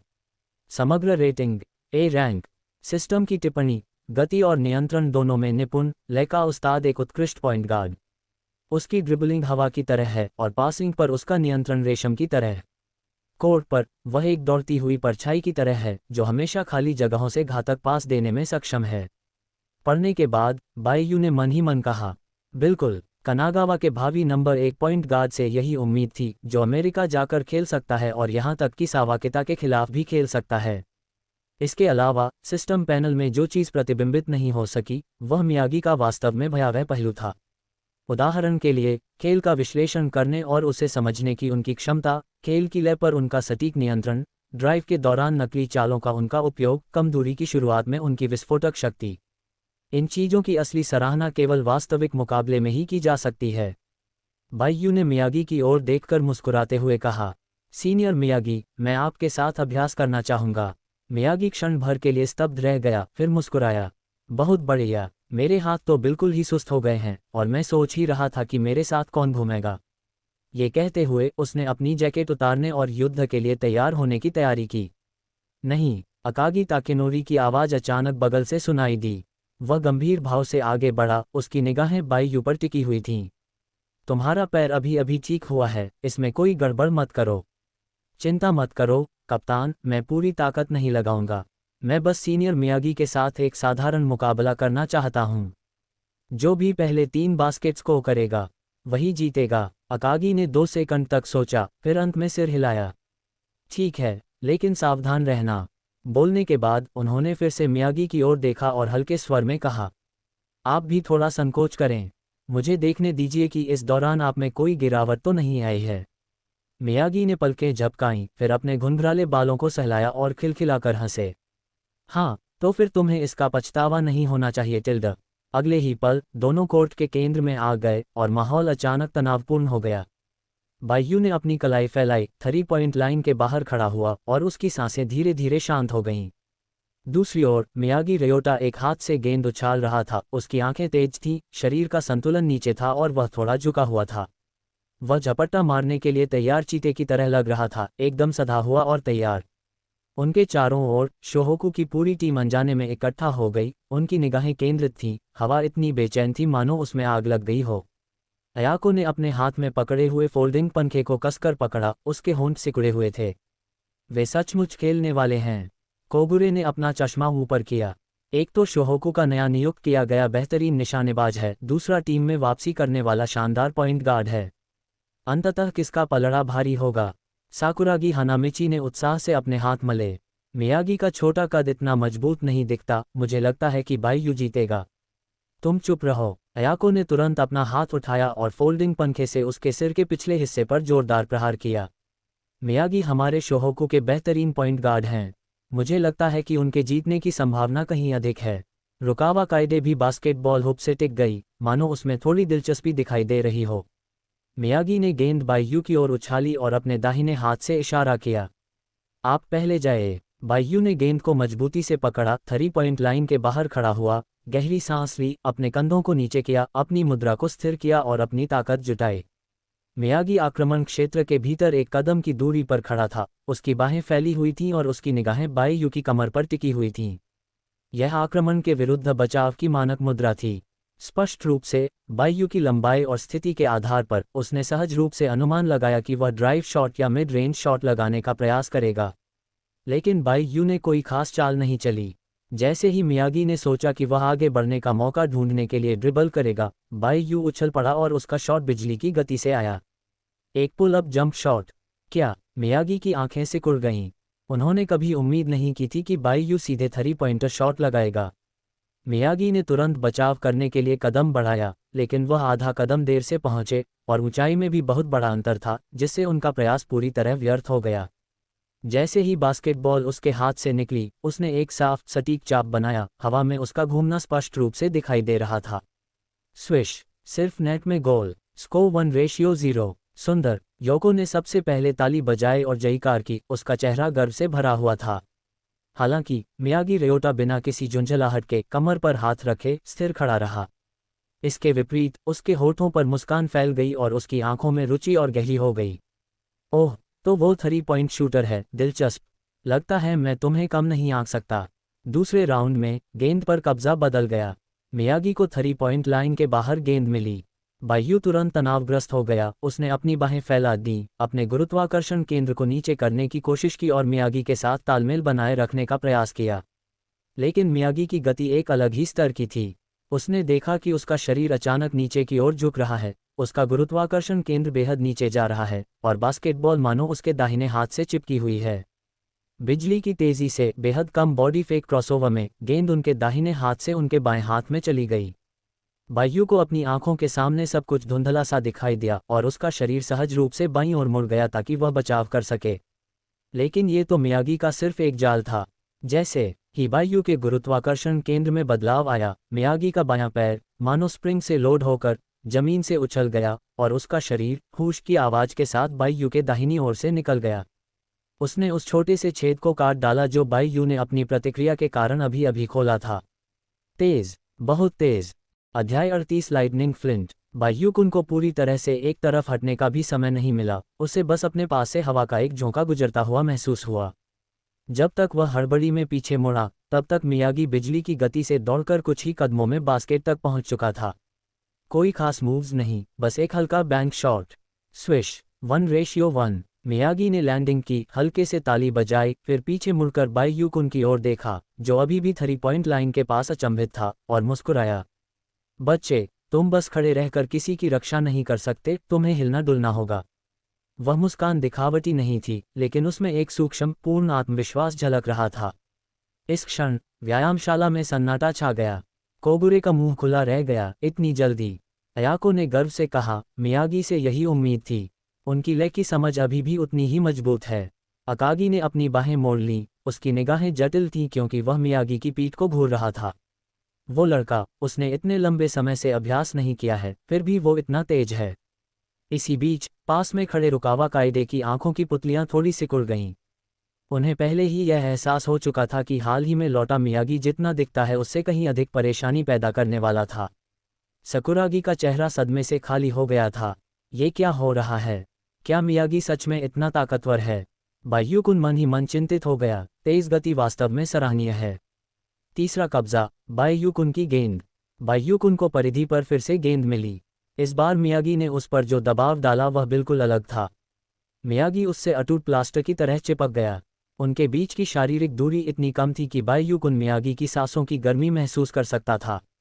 मियागी का गुरुत्वाकर्षण केंद्र नीचे था। उसकी बाहें लगातार एक विषैले सांप की तरह लहरा रही थीं जो अपनी जीभ फड़फड़ा रहा हो, जिससे बायू-कुन के ड्रिबलिंग स्पेस और दृष्टि रेखा में सटीक रूप से बाधा उत्पन्न हो रही थी। उसकी फुटवर्क अविश्वसनीय रूप से तेज थी। चाहे बायू-कुन बाएं या दाएं जाने का नाटक करे, मियागी तुरंत उसके साथ तालमेल बिठा लेता था और अपनी स्थिति को मजबूती से बनाए रखता था। इस अथक बचाव से बायू-कुन का दम घुट गया। वह बड़ी अनिच्छा से ही गेंद को आगे बढ़ा पा रहा था, थोड़ी सी जगह बनाने की कोशिश कर रहा था।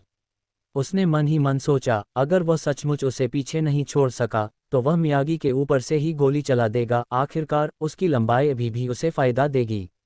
हालांकि ठीक उसी क्षण बायू-कुन केवल एक पल के लिए ही हिचकिचाया। मियागी की आंखों में चमक आ गई। यही वह अवसर था जिसका वह इंतजार कर रहा था। वह हाथ बिजली की तरह एकदम सटीक रूप से आगे बढ़ा। थप्पड़। एक तेज आवाज के साथ मियागी की उंगलियों ने सटीकता से बास्केटबॉल को छुआ। अरे नहीं! बायू-कुन भयभीत हो गया था, लेकिन उसके शरीर को प्रतिक्रिया करने का समय नहीं मिला। मियागी चीते की तरह झपटा। पलक झपकते ही बेकाबू बास्केटबॉल को अपनी बाहों में उठा लिया। बिना जरा भी रुके वह मुड़ा और दौड़ पड़ा। बायू-कुन ने अपनी आंखों के सामने केवल एक लाल धुंधली सी झलक देखी जब मियागी तेजी से भाग निकला। बायू-कुन ने दांत पीसते हुए बेताब होकर उसका पीछा किया, लेकिन हर कदम के साथ यह खाई तेजी से बढ़ती गई। मियागी की विस्फोटक क्षमता और असाधारण गति आम लोगों की समझ से परे थी। महज 3 कदमों में ही वह बास्केट तक पहुंच गया। उसकी पूरी गतिविधि साफ और सहज थी, बिना किसी झिझक के।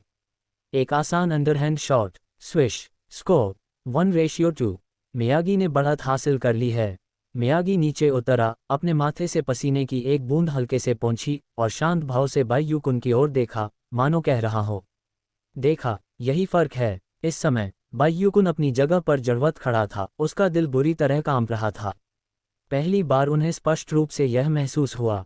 शीर्ष स्तर की गति और दमनकारी रक्षा का सामना करते समय उसकी कमजोर गेंद संभालने की क्षमता, रक्षात्मक गतिविधि प्रतिक्रिया और दबाव झेलने की लय कितनी कमजोर साबित हुई। इससे पहले सिस्टम की सटीक शूटिंग, अकागी और साकुरागी के पिक एंड रोल और रिबाउंड, और रुकावा द्वारा डिफेंडरों को अपनी ओर आकर्षित करने की क्षमता पर भरोसा करते हुए वह टीम के मैचों में शानदार प्रदर्शन करता था। लेकिन अब उसे एहसास हुआ कि उसमें अभी भी कई कमियां हैं। वह लापरवाह था। काश उसे पता होता तो वह मियागी के ऊपर से 3 पॉइंटर शॉट लगा देता। अब मियागी के खिलाफ उनके 1v1 मुकाबले का हर पल एक दर्पण की तरह था, जो उनकी सबसे सच्ची और सबसे खतरनाक कमियों को उजागर कर रहा था। चौथी बार गेंद मियागी के पास है। मियागी एक बार फिर 3 पॉइंट लाइन पर खड़े थे, धीरे धीरे गेंद को ड्रिबल कर रहे थे। उनके होठों पर एक सुकून भरी मुस्कान थी।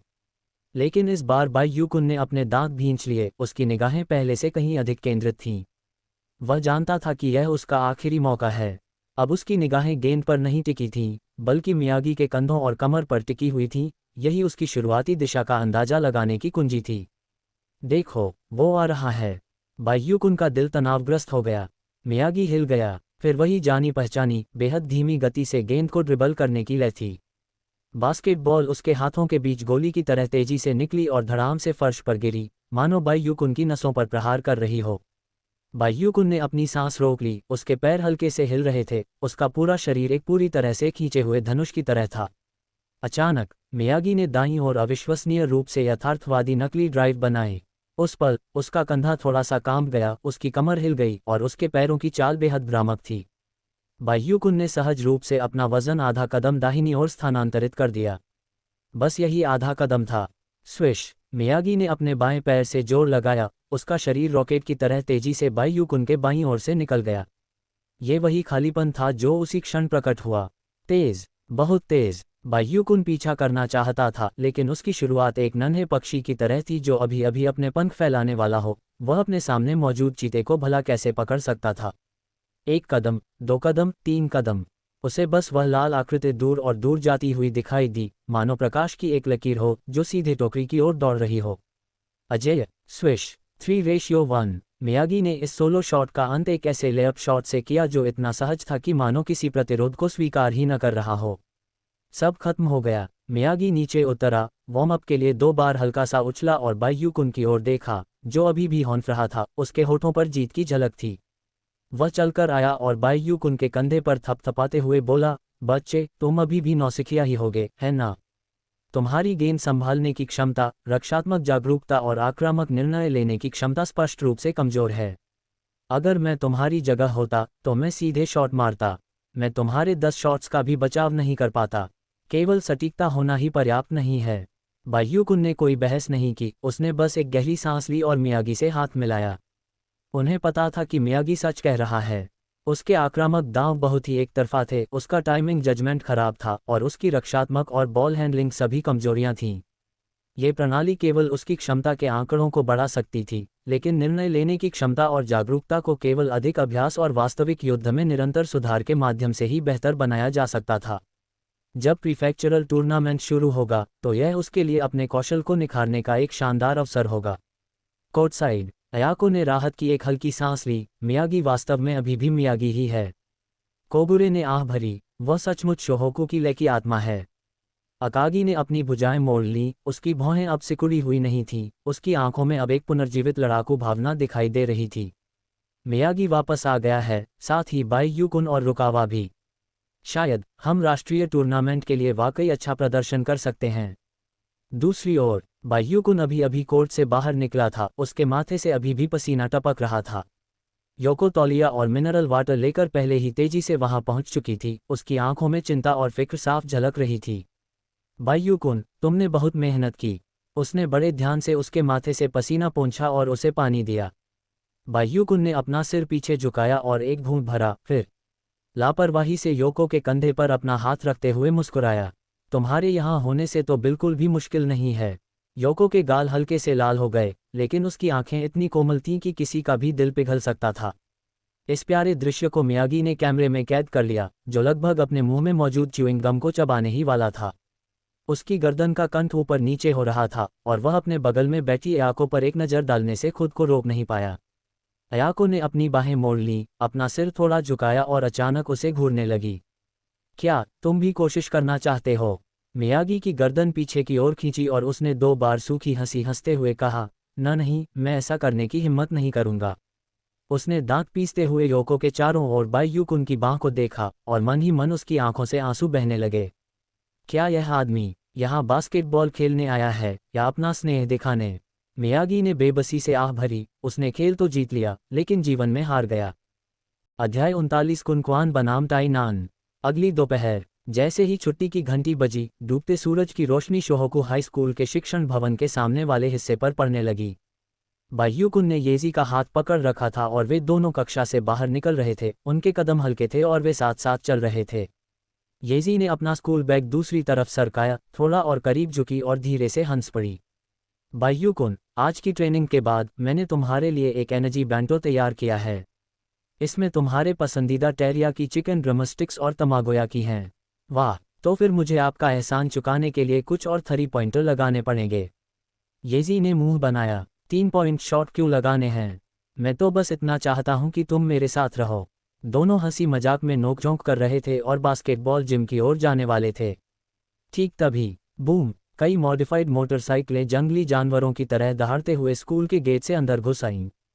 इंजन गरज रहे थे, एग्जॉस्ट से धुआं निकल रहा था, टायर कंक्रीट पर तीखे झुलसे हुए निशान छोड़ रहे थे और हैंडल लगातार इधर उधर घूम रहे थे, मानो जानबूझकर दिखावा कर रहे हों और उकसा रहे हों। अंत में एक चीखती हुई गा के साथ उनके सामने मोटरसाइकिलों की एक कतार अचानक रुक गई, जिससे धूल उड़ उठी। बाईयूकुन ने सहज रूप से येजी को अपनी बाहों में खींच लिया, उसकी आंखें तुरंत काली पड़ गईं। उड़ती धूल में से एक हट्टा कट्टा व्यक्ति मोटरसाइकिल से कूद पड़ा। उसने लाल रंग की बनियान पहन रखी थी, उसकी बाहों की नसें उभरी हुई थीं, उसका चेहरा गंभीर था, उसकी आंखें तलवार की तरह तेज थीं, उसके गाल पर एक पुरानी पट्टी चिपकी हुई थी और उसके होठों पर व्यंग्य भरी मुस्कान थी। एनिमे देखने के बाद बाईयूकुन को पता चल गया था कि यह व्यक्ति टेत्सुओ है। वह मित्सुई हिसाशी का सबसे करीबी बड़ा भाई था, जो स्कूल के आसपास के इलाके में कुख्यात बाइक गिरोह का नेता था और गुस्से में आने पर निर्दयी हो जाता था। टेत्सुओ के पीछे मौजूद सभी गुंडों के बाल रंगे हुए थे और उन्होंने टैटू बनवा रखे थे, नाक में नथनी और कान की बालियां पहन रखी थीं और वे कमीज और फटी हुई जीन्स पहने हुए थे। उनकी मुद्रा टेढ़ी मेढ़ी और झुकी हुई थी, जिससे परेशानी का आभास होता था। वे 2-3 के समूह में अपनी मोटरसाइकिलों से टिके हुए थे। कुछ लोग च्यूइंग गम चबा रहे थे, कुछ लोग लाइटर निकालकर उससे खेल रहे थे और अन्य लोग येजी को ध्यान से घूर रहे थे। उनकी आंखों में अश्लील और कामुक निगाहें भरी हुई थीं। अरे बच्चे, बास्केटबॉल क्लब तक कैसे पहुंचते हो? तेत्सुओ ने उसे नीची नज़र से देखा। उसकी निगाहें बाईयूकुन पर चाकू की तरह घूम गईं, उसकी आवाज़ कर्कश और गहरी थी। येजी उस भयावह आभा से कांप उठी जो उस पर छा गई थी, सहज रूप से बाईयूकुन की बाहों में छिप गई और उसके कपड़ों को कसकर पकड़ लिया। सुनहरे बालों वाले उस बदमाश ने अपने होंठ चाटे और व्यंग्यपूर्ण लहजे में बोलते हुए पास आ गया। तुम्हारी गर्लफ्रेंड, वो वाकई बहुत खूबसूरत और आकर्षक है। एक और बदमाश भी बेपरवाही से हंस पड़ा। हाँ, वो देखने में बहुत मासूम लगती है। अगर वो हम बड़े भाइयों के साथ एक रात बिताए तो उसे खूब मजा आएगा। बाईयूकुन की आंखें अचानक ठंडी हो गईं, मानो उन पर पाले की परत जम गई हो। वह अपना कदम उठाने ही वाला था। अरे टेत्सुओ! अचानक पास से एक आवाज आई। मास्क पहने हुए मित्सुई हिसाशी तेजी से आगे बढ़ते हुए दिखाई दिए। उनके पीछे तोको और उनके 2 छोटे साथी शोहोकू स्कूल की वर्दी में थे। मित्सुई की निगाहें बाईयूकुन और येजी पर घूमी, एक पल के लिए ठहरी और फिर उसने गहरी आवाज में कहा, तेत्सुओ, ज्यादा दिखावा मत करो। आज हम यहाँ बास्केटबॉल टीम के लिए मुसीबत खड़ी करने आए हैं। मैं तुम लोगों को जिम ले चलता हूँ। इसका किसी और से कोई लेना देना नहीं है। तेत्सुओ ने अपनी भौहें उठाईं, कुछ कहने ही वाला था, लेकिन मित्सुई के गंभीर चेहरे को देखकर वह बस मुस्कुराया और कुछ नहीं बोला। हालांकि उसके कुछ युवा साथी अभी भी येजी को हवस भरी निगाहों से घूर रहे थे और उस गोरे गुंडे ने मन ही मन बड़बड़ाते हुए गाली दी। अरे, उस सुंदर लड़के को तो आसानी से छुटकारा मिल गया। मित्सुई ने बाईयूकुन की ओर देखकर कहा, तुम दोनों यहाँ से जा क्यों नहीं रहे हो? इससे तुम्हारा कोई लेना देना नहीं है। बाईयूकुन समझ गया था कि मित्सुई हिसाशी उन्हें बचाने का इरादा रखता है, लेकिन उसने उसकी बात अनसुनी कर दी, बल्कि एक कदम आगे बढ़कर येजी को रोक दिया। उसकी आवाज़ गंभीर थी। मैं बास्केटबॉल क्लब का सदस्य हूँ। तुम में से कौन मुझसे पंगा लेना चाहता है? ये वाक्य बिजली की कड़क की तरह अचानक हवा में गूंज उठा। मित्सुई हिसाशी का चेहरा गुस्से से लाल हो गया, उनकी भौहें तन गईं और उन्होंने ठंडे स्वर में कहा, बच्चे, क्या तुम यहाँ से नहीं जाओगे? क्या तुम्हें पता है तुम क्या कह रहे हो? बाईयूकुन ने पीछे हटने के जरा भी इरादे के बिना शांत भाव से उसकी ओर देखा। इसी क्षण सुनहरे बालों वाला बदमाश एक भयावह मुस्कान के साथ बाहर निकला, अपने कंधे हिलाते हुए और कलाई मोड़ते हुए उपहास करते हुए। बास्केटबॉल क्लब, बहुत बढ़िया, हम तुमसे ही शुरुआत करेंगे।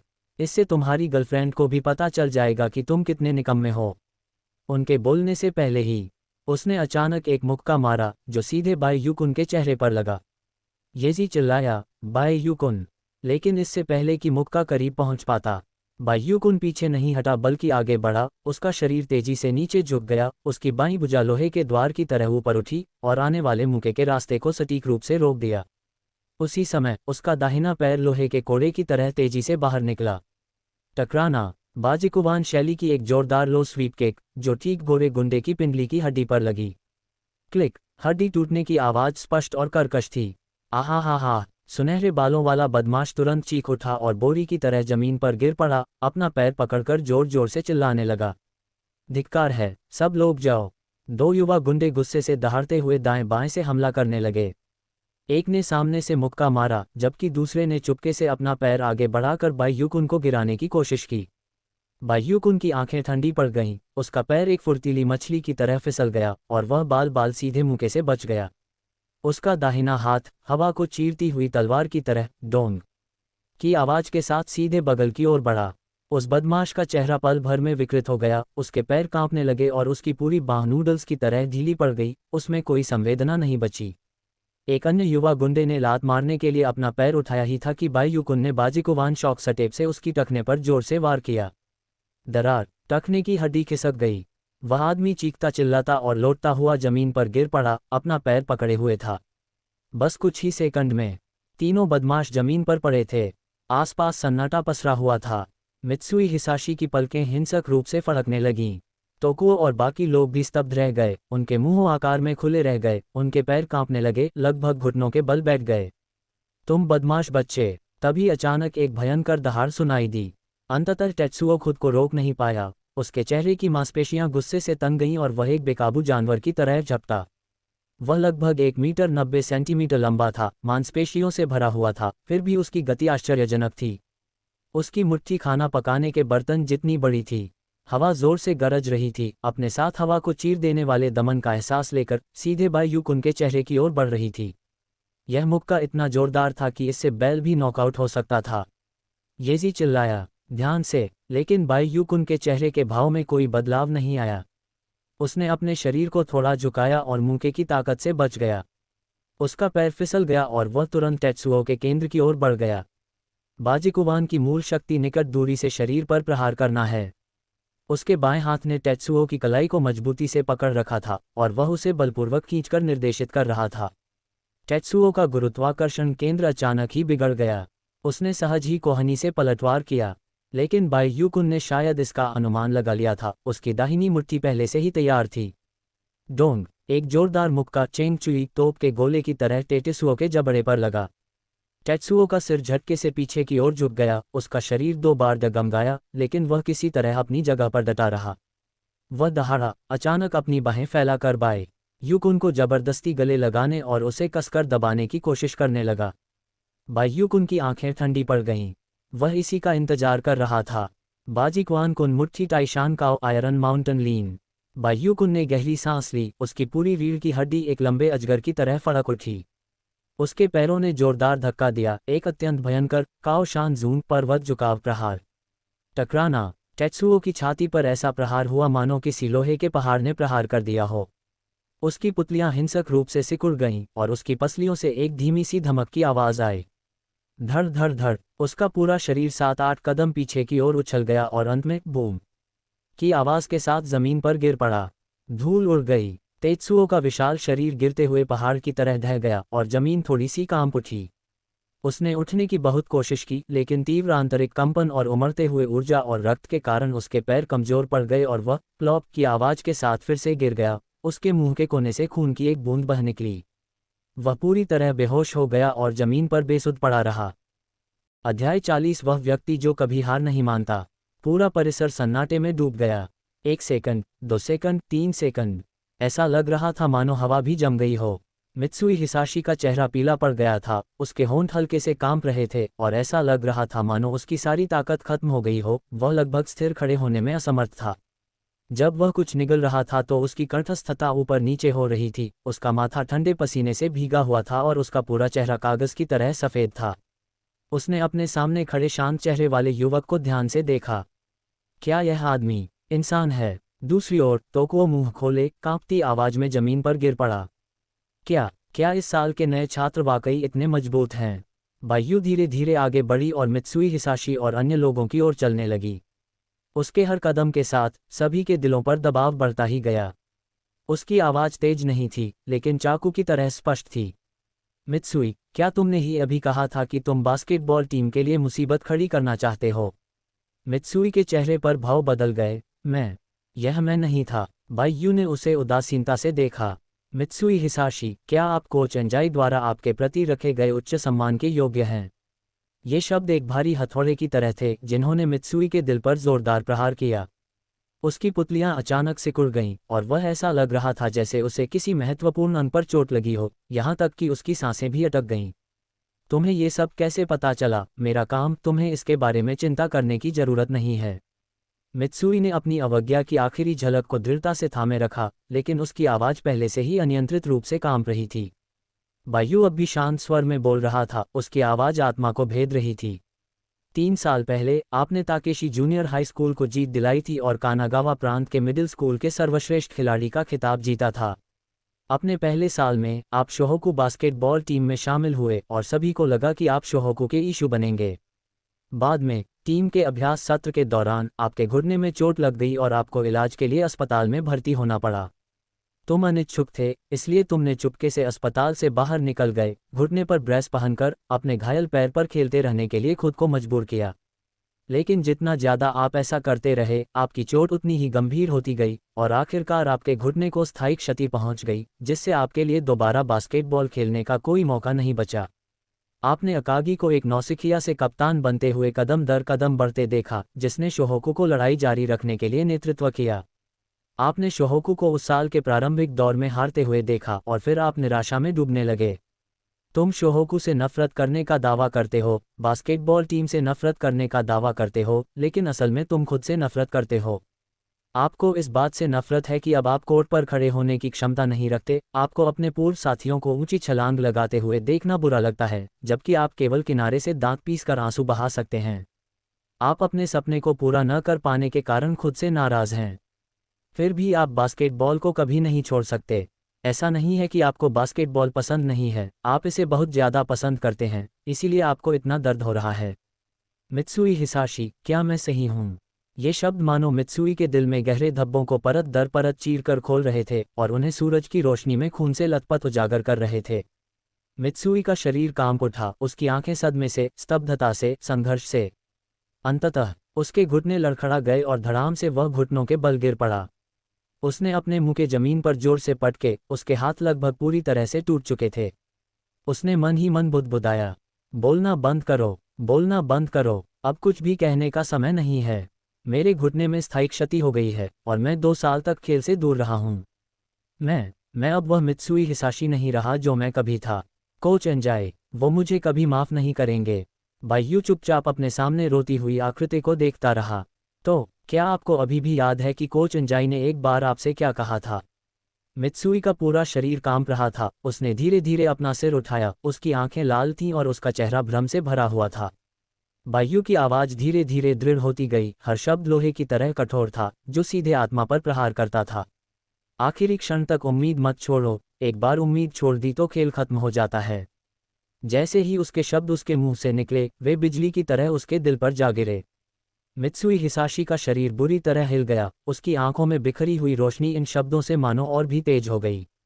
ठीक उन्हीं शब्दों से मिले प्रोत्साहन के कारण उस खेल में उन्होंने दृढ़ता दिखाई और अपने साथियों का नेतृत्व करते हुए मैच का रुख पलट दिया और जीत हासिल की, जिसके परिणामस्वरूप उन्हें कानागावा प्रांत का सर्वश्रेष्ठ खिलाड़ी का पुरस्कार मिला। क्या आप अब हार मानने की योजना बना रहे हैं? मित्सुई ने अपनी आंखें बंद कर लीं और आंसुओं को रोकना अब असंभव हो गया, वे उसके गालों पर एक टूटते हुए बांध की तरह बहने लगे। उसने दुख से अपना सिर पकड़ लिया, उसकी आवाज़ कांप रही थी और कर्कश थी। मैं सचमुच फिर से बास्केटबॉल खेलना चाहता हूँ। मैं अपराधी नहीं बनना चाहता। मैं लोगों को लड़ाई के लिए उकसाना नहीं चाहता। मैं अब ये दिखावा नहीं करना चाहता कि मुझे कोई परवाह नहीं है। इस क्षण बदमाशों के अभिमानी और खूंखार नेता मित्सुई हिसाशी ने अंततः अपना सारा ढोंग उतार दिया। सबके सामने वह बच्चे की तरह रोया। तोकुओ और आसपास मौजूद अन्य लोग पहले से ही स्तब्ध थे, उनके मुंह खुले हुए थे और वे कुछ बोल नहीं पा रहे थे। अयाको की आंखें पहले से ही लाल थीं और वह खुद को रोक नहीं पाए और उसने अपना मुंह ढक लिया। उसकी आंखों में आंसू भर आए। उसने बाईयू की ओर देखा, फिर उस युवक की ओर जो कभी स्कूल का दबदबा रखता था लेकिन अब घुटनों के बल बैठकर रो रहा था। पहली बार उसे समझ आया कि उन बदमाशों के पीछे शायद एक ऐसा सपना छिपा था जो फिर कभी साकार नहीं हो सकता था। बाईयू ने धीरे से अपना हाथ बढ़ाया और नरमी से मित्सुई को उठने में मदद की। चलो, मैं तुम्हें बास्केटबॉल टीम के पास ले चलता हूँ। कोच अंजाई और अकागी, वे वास्तव में आपका इंतजार कर रहे थे। उस दिन का इंतजार रहेगा जब तुम खुद उस कोर्ट पर वापस आओगे। मित्सुई ने उसकी ओर देखा, उसकी आंखों में आंसू थे, उसकी आवाज़ कांप रही थी। आपने जो कहा, क्या वह सच है? ये सच है, और आपके घुटने की चोट और पिछले 2 वर्षों में आपने जो कुछ खोया है, शायद मेरे पास उसे वापस पाने में आपकी मदद करने का एक तरीका है। मित्सुई एकदम जम गया, मानो किसी चीज़ ने उसके दिल पर जोर से प्रहार किया हो। उसने अपने सामने खड़े उस सुंदर युवक को देखा, जिसके चेहरे पर न तो दया का भाव था, न ही तिरस्कार का। भाइयों के बीच केवल सबसे सच्चा सम्मान और समझदारी होनी चाहिए। उस क्षण वह खुद को और रोक नहीं सका।